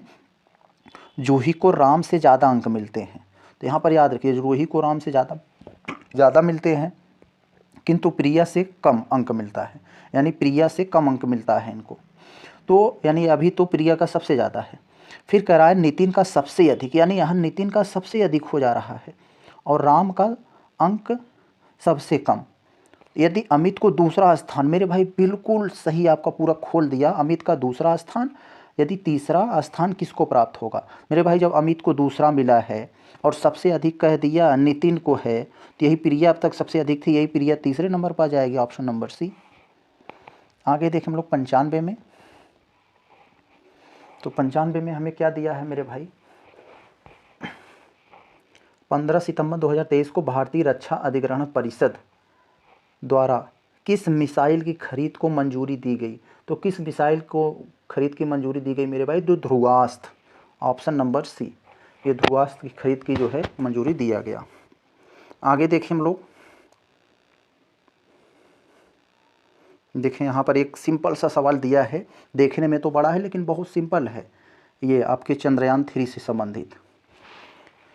देखें चंद्रयान 3 जो है 14 जुलाई 2023 को भारत के तृतीय चंद्र मिशन अभियान चंद्रयान 3 का प्रक्षेपण LVM-3M4 प्रक्षेपण यान से किया गया। तो यही सही है मेरे भाई, इसी यान से किया गया। दूसरे में कह रहा है तो 23 अगस्त 2023 को चंद्रयान 3 ने चंद्रमा के दक्षिणी ध्रुव पर सफलतापूर्वक लैंड किया। ये भी बात सही है, लैंड किया। तीसरे में कह रहा है चंद्रयान 3 का लैंडर विक्रम तथा रोवर प्रज्ञान है। ये भी बात तो सही है। अब देखें गड़बड़ी कहाँ है। गड़बड़ी मेरे भाई यहाँ दिया है। देखिए, भारत चंद्रमा की सतह पर नियंत्रित रूप से लैंडिंग करने में सक्षम विश्व का तीसरा देश बन गया। नहीं मेरे भाई, विश्व का चौथा देश बन गया है। अमेरिका, रूस, चाइना के बाद भारत जो है चौथा बना है। तो यानी यही गलती किया है, यही हमारा गलत है। तो हमें गलत कथन पूछा था, तो सॉरी, यहाँ पर पूछा है गलत कथन कौन सा है ना। तो ये जब 4 वाला गलत होगा, जिसमें 4 होगा वो गलत हो जाएगा। तो ऑप्शन नंबर 4 यही गलत है। तो यही अब ऑप्शन बी हो जाएगा हमारा उत्तर। आगे देखें, देखें 97 वाले में क्या पूछ रहा है आपसे। देखें फिर एक मैथ का दे दिया। बहुत सवाल ऐसे आप लोग किए होंगे, मजे प्रश्न है। पुरुषों और घोड़ों की एक निश्चित समूह में पैरों की कुल संख्या सिर की कुल संख्या के दोगुने से 14 अधिक हैं, तो निम्नलिखित में से कितने घोड़े हैं? तो मेरे भाई बहुत बेहतरीन सवाल होते हैं ऐसे। आप जो है ना, ये घोड़ा को x मान लीजिए और आदमी को y मान लीजिए। अभी देखिए हम लोग कितने फट से सवाल करते हैं। कह रहा है जो है पैरों की, यानी आदमी और घोड़ों की पैरों की कुल संख्या सिर के दो संख्या से, सिर तो एक ही होते हैं चाहे आदमी हो चाहे घोड़ा, तो जो घोड़ा होगा उसको 4 पैर होंगे, जो आदमी होगा 2 ठो। तो x घोड़ा, घोड़ा को 4 पैर, ठीक, प्लस आदमी y को 2 पैर। तो कह रहा है इनके जो पैर है इनकी संख्या के दुगुने से, इनकी यानी संख्या कितनी है, x है और y है, तो संख्या के दुगुने से मतलब गुणा कर दें, और दुगुने से 14 अधिक, यानी इसमें 14 जोड़ना भी है। तो यहाँ पर हम लोग 14 जोड़ भी दिए। अब हम लोग देखेंगे तो यहाँ 4x plus 2y equal to, यहाँ पर हमें क्या हो जाएगा 2x प्लस 2y प्लस 14। तो मेरे भाई यहाँ पर हमारा 2y से 2y कैंसिल हो गया, ये हमारा 4x बचा। इस x को इधर ले जाएंगे तो हमारा जो है, यहाँ पर हम कलर बदल लें तो हमारा हो जाएगा इधर 2x इधर बचेगा और इधर बच जाए 14, तो x का मान हमारा 7 आ गया। तो यानी घोड़ा हम लोग x माने थे, तो घोड़ों की संख्या जो है कितना हो गई, 7, ऑप्शन डी। आगे देखा जाए 98 में 13 से 14 जुलाई 2023 के दौरान प्रधानमंत्री नरेंद्र मोदी ने किस देश के अधिकारी की यात्रा संपन्न की? तो मेरे भाई 13 जुलाई के समय जो प्रधानमंत्री जी ने जो यात्रा की थी, तो उस समय जो है USA की यात्रा की थी प्रधानमंत्री मोदी जी ने। तो फ्रांस की अधिकारी, फ्रांस की, ऑप्शन बी हो जाएगा, फ्रांस की यात्रा की थी। आगे देखें हम लोग 99 में जैव सुरक्षा पर कार्टाजोना प्रोटोकॉल कब लागू हुआ? तो जैव सुरक्षा पर कार्टाजोना प्रोटोकॉल ये कब लागू हुआ था, ये पूछ रहा है। तो मेरे भाई ये सन 2000 में अपनाया गया था 11 सितंबर को, और 3000 में लागू हुआ था, तो सन 2003, ऑप्शन डी। तो 2 माला में 2 में इसे अपनाया गया था। तो आगे देखा जाए तो 100 में क्या कह रहा है, त्वरित सिंचाई का लाभ कार्यक्रम 2192 में गरीबों को ऋण सहायता बंद कराने के लिए आरंभ किया गया था। कमांड क्षेत्र का कार्यक्रम 74-75 में जल उपयोग दक्षता का विकास शुरू किया गया। तो 2 के दोनों कथन सही है। देखें भारत में जेंडर बजटिंग कब शुरू किया गया? तो मेरे भाई केंद्रीय बजट 5-6 में, ऑप्शन नंबर ए, जेंडर बजटिंग महिलाओं को जो है लेवल को उठाने के लिए आया था। तो ये याद रखिएगा, बहुत जगह पूछा जाता है ये।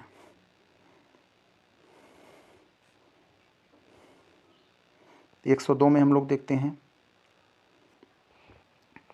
किस पंचवर्षीय योजना के अंतर्गत समाज के समाजवादी ढांचे की स्थापना का संकल्प लिया गया था? तो मेरे भाई दूसरा पंचवर्षीय योजना आप लोग जानते हैं 1957 से जो है 1962 तक था, महालनोबिस मॉडल पर।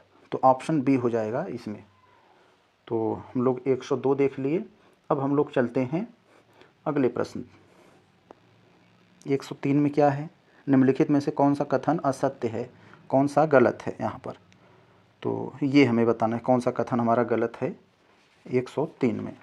तो मेरे भाई 103 वाले में जो हमसे पूछ रहा है, तो 21 जून 2023 को संयुक्त राष्ट्र सतत विकास समाधान नेटवर्क द्वारा सतत विकास रिपोर्ट 2023 जारी किया गया। यस, सही बात। स्वीडन इसमें शीर्ष स्थान पर है। नहीं मेरे भाई, यही गलत दे दिया है। शीर्ष स्थान पर यहाँ पर कौन होना चाहिए मेरे भाई?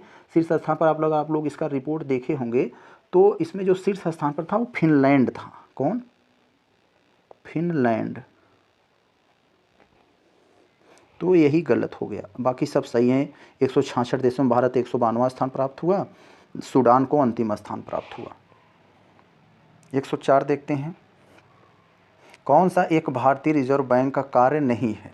तो भारतीय रिजर्व बैंक का एक कौन सा कार्य नहीं है, इसे हमें बताना है। करेंसी का निगमन ये तो है भारतीय रिजर्व का। ये विदेशी व्यापार का नियम नहीं मेरे भाई, भारतीय रिजर्व बैंक का काम ये व्यापार नहीं है। तो यही गलत है, ऑप्शन बी हमारा उत्तर होगा। बाकी साख का नियमन, देश के विदेशी विनिमय कोषों का खरीदारी ये होता है। तो ऑप्शन नंबर सब सही है, बी गलत था। 105 में देखते हैं। जीवन की भौतिक गुणवत्ता सूचकांक किसके द्वारा विकसित किया गया था? मेरे भाई MDM के द्वारा, MDM जिसे कहा जाता है, मॉरिस के द्वारा भौतिक गुणवत्ता सूचकांक जारी किया गया था, PQVLI। आगे देखें हम 6 में। दिए गए वर्ष में भारत के कुछ राज्यों को आधिकारिक गरीबी रेखाएं अन्य राज्यों की तुलना में उच्चतर हैं, क्यों? तो ये मेरे भाई ये कंसेप्चुअल प्रश्न है, थोड़ा सा समझना पड़ेगा इसमें, थोड़ा सा दिमाग लगाएंगे तो अपने आप सॉल्व हो जाएगा। भारत के कुछ राज्यों में आधिकारिक गरीबी रेखाएं अन्य राज्यों की तुलना में उच्चतर क्यों हैं?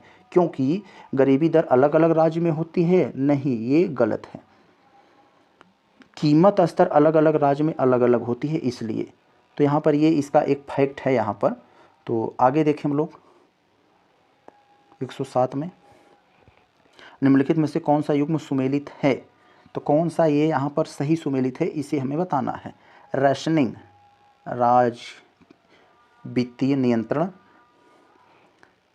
नगद आरक्षण अनुपात जिसे इंग्लिश में CRR बोलते हैं, चयनात्मक विश्लेषण 107वां में, और नियंत्रण। तो ये भी गलत है, आयात कोटा भौतिक नियंत्रण। तो ये कौन सा सही सुमेलित था? तो मेरे भाई यहाँ सही हमारा केवल आयात कोटा है। यहाँ आयात कोटा को छोड़कर बाकी सब जो है ये गलत सुमेलित है, यही सही था। ट्रेवल एंड टूरिज्म प्रतियोगिता सूचकांक जारी किया जाता है। ट्रेवल एंड टूरिज्म प्रतियोगिता सूचकांक किसके द्वारा जारी किया जाता है मेरे भाई? तो ये जो जारी किया जाता है, यह सूचकांक कई घटकों में देखिए जारी किया जाता है।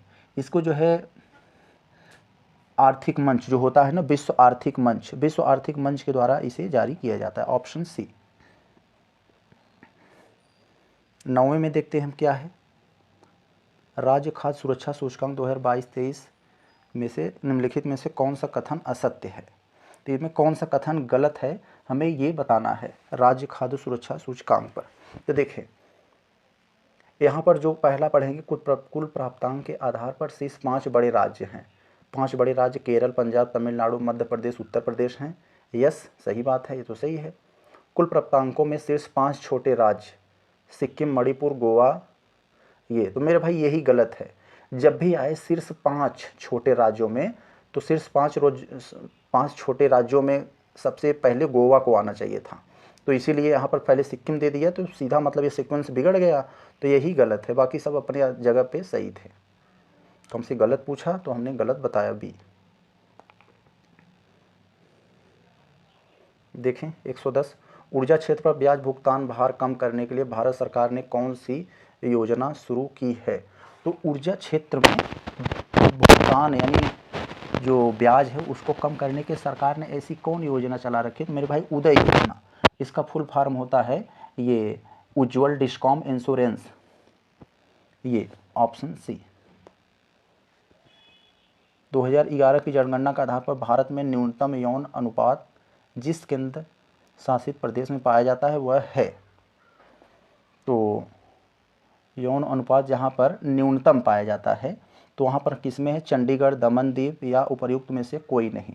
तो मेरे भाई ये दोनों विकल्प यहाँ पर देखिए, विकल्प सी हमारा सही उत्तर होगा। 2001 की जनगणना के अनुसार दमन द्वीप का लिंगानुपात 710 था, जबकि 2011 में 608 हो गया। तो ऑप्शन नंबर ये सही है हमारा, सी। निम्नलिखित में से किस स्थल से मानव कंकाल के साथ कुत्ते का कंकाल शवाधान में प्राप्त हुआ? तो मेरे भाई बुर्ज होम, ऑप्शन बी हो जाएगा यहाँ पर हमारा, बुर्ज होम से। ससर्ग, प्रतिसर्ग, वंश, मन्यवर और वंशानुचरित किसके संकेतक हैं? वेद, पुराण, उपनिषद, सूत्र। तो मेरे भाई देखिए, पुराणों में 5 प्रकार के विषय का वर्णन किया गया है, सर्ग, प्रतिसर्ग, वंश, मन्योत्तर तथा वंशानुचरित। तो यहाँ पर ये सब पुराणों के हैं संकेतक। देखें अगला, जैन धर्म के संबंध में निम्नलिखित कथनों में से कौन सा एक सही है? तो जैन धर्म के संदर्भ में हमें बताना है हमारा कौन सा एक कथन सही है। तो मेरे भाई यहाँ पर देखेंगे तो सी केवल सही है। प्रथम शतक ईसा पूर्व में जैन धर्म को कलिंग के राजा खारवेल का समर्थन मिला था, तो ये सही है। बाकी सब जो है ये यहाँ पर गलत सुमेलित है मेरे भाई। जो यहाँ पर देखेंगे हम लोग, भद्रबाहु एवं उनके शिष्यों द्वारा, ये भी गलत है। और आगे देखें हम लोग, केवल सी सही है। 14-15 में देखें, उदयगिरी और खंडगिरी गुफाओं के संदर्भ में कौन सा सही है? तो उदयगिरी और खंडगिरी गुफाओं के संदर्भ में हमारा कौन सा सही है? अगर हम लोग पहला इस कथन को पढ़ें, प्राकृतिक और कृत्रिम दोनों तरह की गुफाएं हैं, तो यहाँ पर मेरे भाई दो ये भी तो सही है। उदयगिरी में कुल 18, उदयगिरी में 18 तथा खंडगिरी में 15 गुफाएं हैं, ये भी सही है। तो ऑप्शन नंबर सी हमारा सत्य हो जाएगा। 16 देखते हैं, निम्नलिखित में से कौन संगम पत्तन पश्चिमी तट पर स्थित थे? तो मेरे भाई कह रहा है संगम पत्तन पश्चिमी तट पर कौन स्थित थे, इसका नाम पूछ रहा है हमें। तो मेरे भाई एक ग्रीक नाविक था जिसका नाम किसी को नहीं पता, उसने एक पुस्तक लिखी थी, पेरिप्लस ऑफ एरेथियन सी। तो यही इसी में उन्होंने पश्चिमी तट के कुछ बंदरगाहों के नाम चर्चा किया है, नौरा, तोंडी, मुसुरी, नेलीसंडा, ये सब जो नाम है। तो यहाँ पर जो है ये जो है कौन कौन सा यहाँ पर, तोंडी, मुसेरी, ये 3-4 यहाँ पर इसमें से लिखा गया है उसके बताए हुए नाम के अनुसार। देखें, अकबर द्वारा दीवान का पूर्ण रूप से दर्जा दिया जाने वाला व्यक्ति था। तो अशरफ ने मेरे भाई ये मुजफ्फर खान तुर्बती को पूर्ण दीवान का दर्जा दिया था। दीवान जो टैक्स वगैरह वसूलता था, लेता था। ये निम्नलिखित युग में कौन सा सुमेलित नहीं है? तो कौन सा गलत है? बाबर खानवा युद्ध संबंधी सही, हुमायूं चौसा युद्ध, ये भी सही। बाबर हल्दी घाटी का युद्ध लड़ा था, अकबर हल्दी घाटी का युद्ध अकबर और हिमू को भी सही। जहांगीर बल्ख, मेरे भाई ये जो बल्ख का युद्ध था ये जो है शाहजहां के शासनकाल में बल्ख अभियान था। तो शाहजहां, तो यहाँ आप लोग याद रखिए जहांगीर नहीं होगा ये, तो यही गलत है, डी वाला। 18-19 में देखते हैं क्या है।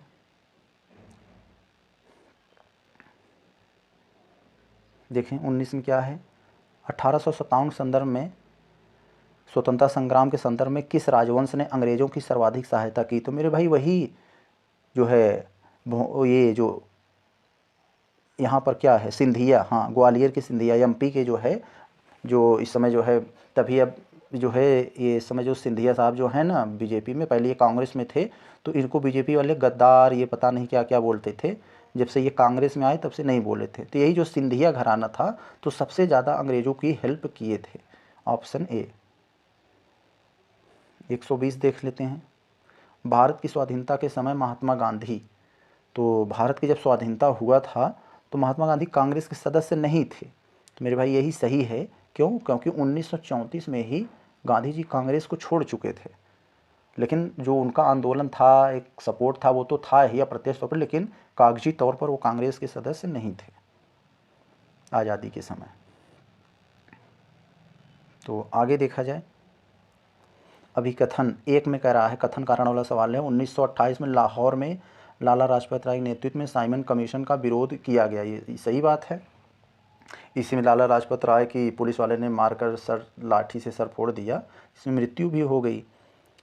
कारण क्यों? साइमन कमीशन में एक भी भारतीय सदस्य शामिल नहीं था, तो इसीलिए इसका विरोध ही हुआ था। जो साइमन कमीशन आया था उसमें कोई भी भारतीय नहीं था, सब के सब अंग्रेज थे। तो इसका मतलब ए हमारा सही है, ए और आर दोनों सत्य हैं, ए की सही व्याख्या। ये हम लोग देखते हैं अपना एक क्वेश्चन नंबर 122 में क्या है, कैबिनेट मिशन के संदर्भ में निम्नलिखित कथनों में से कौन सा कथन सही है। तो कौन सा सही कथन है आप लोग जान लीजिए कैबिनेट मिशन के बारे में। कैबिनेट मिशन जो है 1946 में 24 मार्च 1946 में ये जो है दिल्ली पहुंचा था और विभिन्न राजनीतिक दलों से बातचीत हुई। इसने एक संघीय सरकार की सिफारिश की थी जो इसमें दिया है, जबकि यहाँ और कोई बात यहाँ लिखे हुए में नहीं था, ये सब बातें नहीं थी यहाँ पर। तो ये दोनों गलत हो जाए, केवल एक हमारा सत्य है। आगे देखा जाए 23 में क्या है मेरे भाई, ये मिलाना है। एक तरफ हमें जो है कुछ प्रस्ताव का नाम दिया है, दूसरी तरफ वो किससे संबंधित हैं ये दिया है हमें। तो अगस्त प्रस्ताव मेरे भाई ये मॉन्टेग्यू से संबंधित था, ऑप्शन 2 मिल जाएगा, ये अगस्त घोषणा। और अगस्त प्रस्ताव ये लिनलिथगो, कहाँ है, लिनलिथगो नहीं है, अच्छा यहाँ। और अगस्त संकल्प जो है ये महात्मा गांधी के द्वारा आया था, ये इनसे संबंधित है। और एक ये प्रत्यक्ष कार्यवाही दिवस मोहम्मद अली जिन्ना मनाए थे। तो इस हिसाब से हमारा कौन सा सही होगा, ए 2 पर, बी 1 पर, ऑप्शन नंबर ए सत्य हो जाएगा। आगे देखें 24 में, भारत में उत्तर प्रदेश का द्वितीय स्थान है उत्पादन में। तो मेरे भाई भारत में उत्तर प्रदेश का दूसरा स्थान है उत्पादन में, किसके उत्पादन में यही बताना है मेरे भाई। तो गेहूं में तो उत्तर प्रदेश का पहला है, जबकि धान चावल के उत्पादन में ये उत्तर प्रदेश का दूसरा स्थान है। तो ऑप्शन बी हो जाएगा धान। देखें 25 वाला हम लोग देखें क्या है 25 में, तो कह रहा है कौन सा सुमेलित नहीं है। तो कौन सा सुमेलित नहीं है मेरे भाई, यानी गलत सुमेलित बताना। एक तरफ गायक दिया है और दूसरी तरफ उनकी गायन शैली है, तो जो मैच नहीं कर रहा होगा उसी को हमें बताना है। तो राजन साजन मिश्र ध्रुपद टप्पा से संबंधित हैं, सही बात है। ताज बेगम जो है ठुमरी टप्पा से संबंधित हैं, ये भी सही है। ये जो यहाँ पर बड़ी मैना मेरे भाई यहाँ पर दिया है, तो ये ठुमरी से संबंधित है, टप्पा नहीं है इसमें, तो यही गलत दे दिया है हमें, इसी की वजह से ये जो है ये हो गया। तो बड़ी मैना केवल ठुमरी गायिका थी, टप्पा नहीं थी, तो ये टप्पा नहीं देना चाहिए था, नहीं तो सही हो जाता। तो अंबाजा चतुर्वेदी ध्रुपद से। ऐसे ही आप लोग याद रखेंगे तो बहुत सारे फैक्ट आपके तैयार होंगे। कौन सा राज्य विश्वविद्यालय है, तो राज्य विश्वविद्यालय इनमें दिए हुए पे कौन है मेरे भाई, तो यहाँ राम मनोहर लोहिया राष्ट्रीय विश्वविद्यालय लखनऊ, यही जो है राज्य विश्वविद्यालय है, और बाकी सभी जो है राज्य विश्वविद्यालय नहीं है। तो यहाँ पर तो सभी केंद्र विश्वविद्यालय हैं, ये क्या है, केंद्र है। आगे देखें हम लोग 27 में, निम्नलिखित में से उत्तर प्रदेश किस जनपद में आर्यभट्ट नक्षत्रशाला स्थित है। तो मेरे भाई ये आर्यभट्ट नक्षत्रशाला जो है यूपी के रामपुर में ज़िले में ये आर्यभट्ट नक्षत्रशाला स्थित है। पहले इसका नाम डॉक्टर भीमराव अंबेडकर नक्षत्रशाला था, लेकिन अखिलेश यानी समाजवादी सरकार जो सन 2012 में आई, तो 2012 में तो उसके माध्यम से इसका नाम जो है आर्यभट्ट नक्षत्रशाला कर दिया गया। तो आगे चले हम लोग देखते हैं निम्नलिखित में से कौन सा सुमेलित नहीं है, कौन सा गलत सुमेलित है, इसे हमें बताना है। तो देखें नॉट जो होता है वो जहाज के चाल की माप है, सही बात। नॉटिकल मील ये नौ संचालन प्रयुक्त दूरी की यूनिट है, इकाई है, ये भी सही है। एंगस्ट्रॉम प्रकाश के तरंगदैर्घ्य की यूनिट है, ये भी सही। प्रकाश वर्ष समय का मापन की इकाई नहीं मेरे भाई, हम सबको पता है प्रकाश वर्ष से क्या एक दूरी का मापन होता है, यानी निर्वात में प्रकाश द्वारा एक वर्ष में चली गई दूरी वो जो है एक प्रकाश वर्ष होता है। तो ऑप्शन डी गलत दिया है हमें। यदि एक पंख एक रबर की गेंद और एक लकड़ी की गेंद निर्वात में एक समान ऊंचाई से स्वतंत्रतापूर्वक साथ गिराए जाते हैं तो मेरे भाई तीन के तीनों जो है एक साथ ज़मीन पर पहुंचेंगे। तो ऑप्शन डी हो जाए, क्योंकि यहाँ दिया है निर्वात, यही निर्वात न रहता तो ज़्यादा जो भारी होता वो पहले आता। तो ऑप्शन डी सत्य है। यहाँ देखें, कथन में प्रकाश के दीर्घ वर्णक्रम में लाल प्रकाश हरे प्रकाश की अपेक्षा अधिक ऊर्जस्वी होता है। तो नहीं मेरे भाई, गलत है ये कथन। कैसे गलत है? क्योंकि जो लाल रंग की हमें पता है इसकी तरंग दैर्घ्य ज़्यादा होती है लैम्डा, तो तरंग दैर्घ्य लाल की ज़्यादा होती है। इसका मतलब लाल की, आपका ये जो पहले ये याद रख लीजिए, विबग्योर। तो विबग्योर जो है मेरे भाई, विबग्योर यहाँ से एनर्जी जिससे V से लेकर R तक एनर्जी घटती है, यानी ऊर्जा कम होती है, लेकिन तरंग दैर्घ्य जो है लैम्डा वो बढ़ता जाता है। तो यानी जिसकी जो लाइट दूर तक जाती है उसकी एनर्जी कम है। तो यहाँ लाल प्रकाश का तरंग दैर्घ्य हरे प्रकाश के तरंग दैर्घ्य से अधिक होता है, ये बात तो सही है, लेकिन यहाँ पर जो कह दिया हरे से लाल का ऊर्जा अधिक होता है, ये गलत है।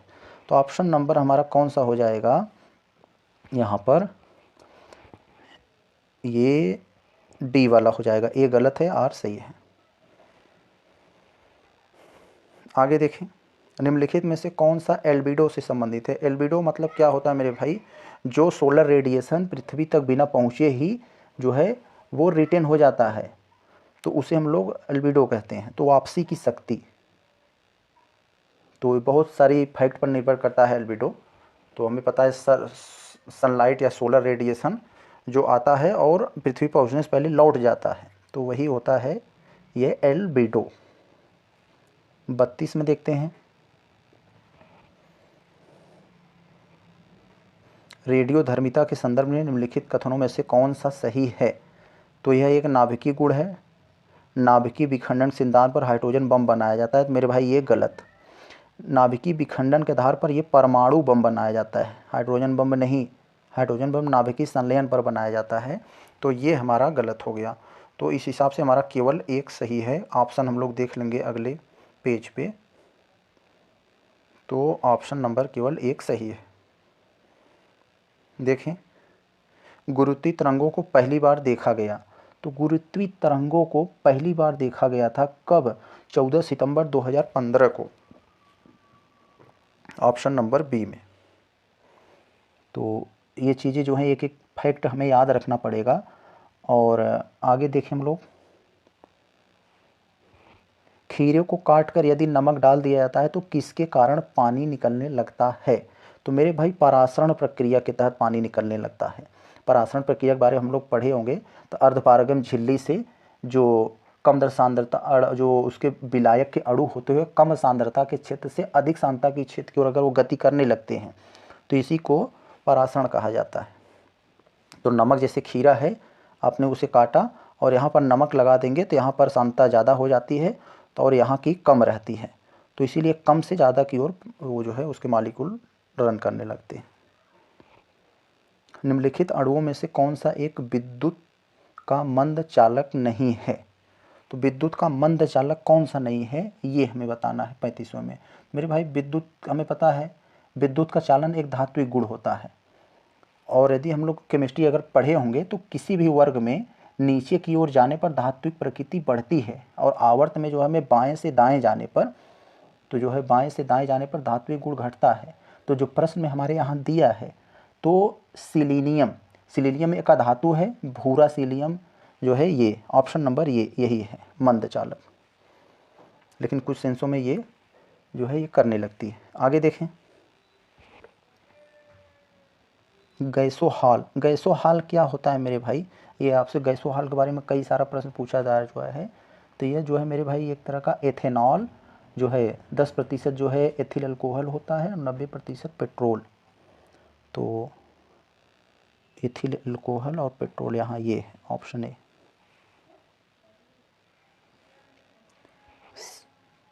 37 वाले में हम लोग देखते हैं क्या है 37 में, एंजाइमों के संदर्भ में निम्नलिखित कथनों में से कौन सा सही है? तो कौन सा सही है यहाँ पर? वे जैव उत्प्रेरक होते हैं एंजाइम, बिल्कुल सही।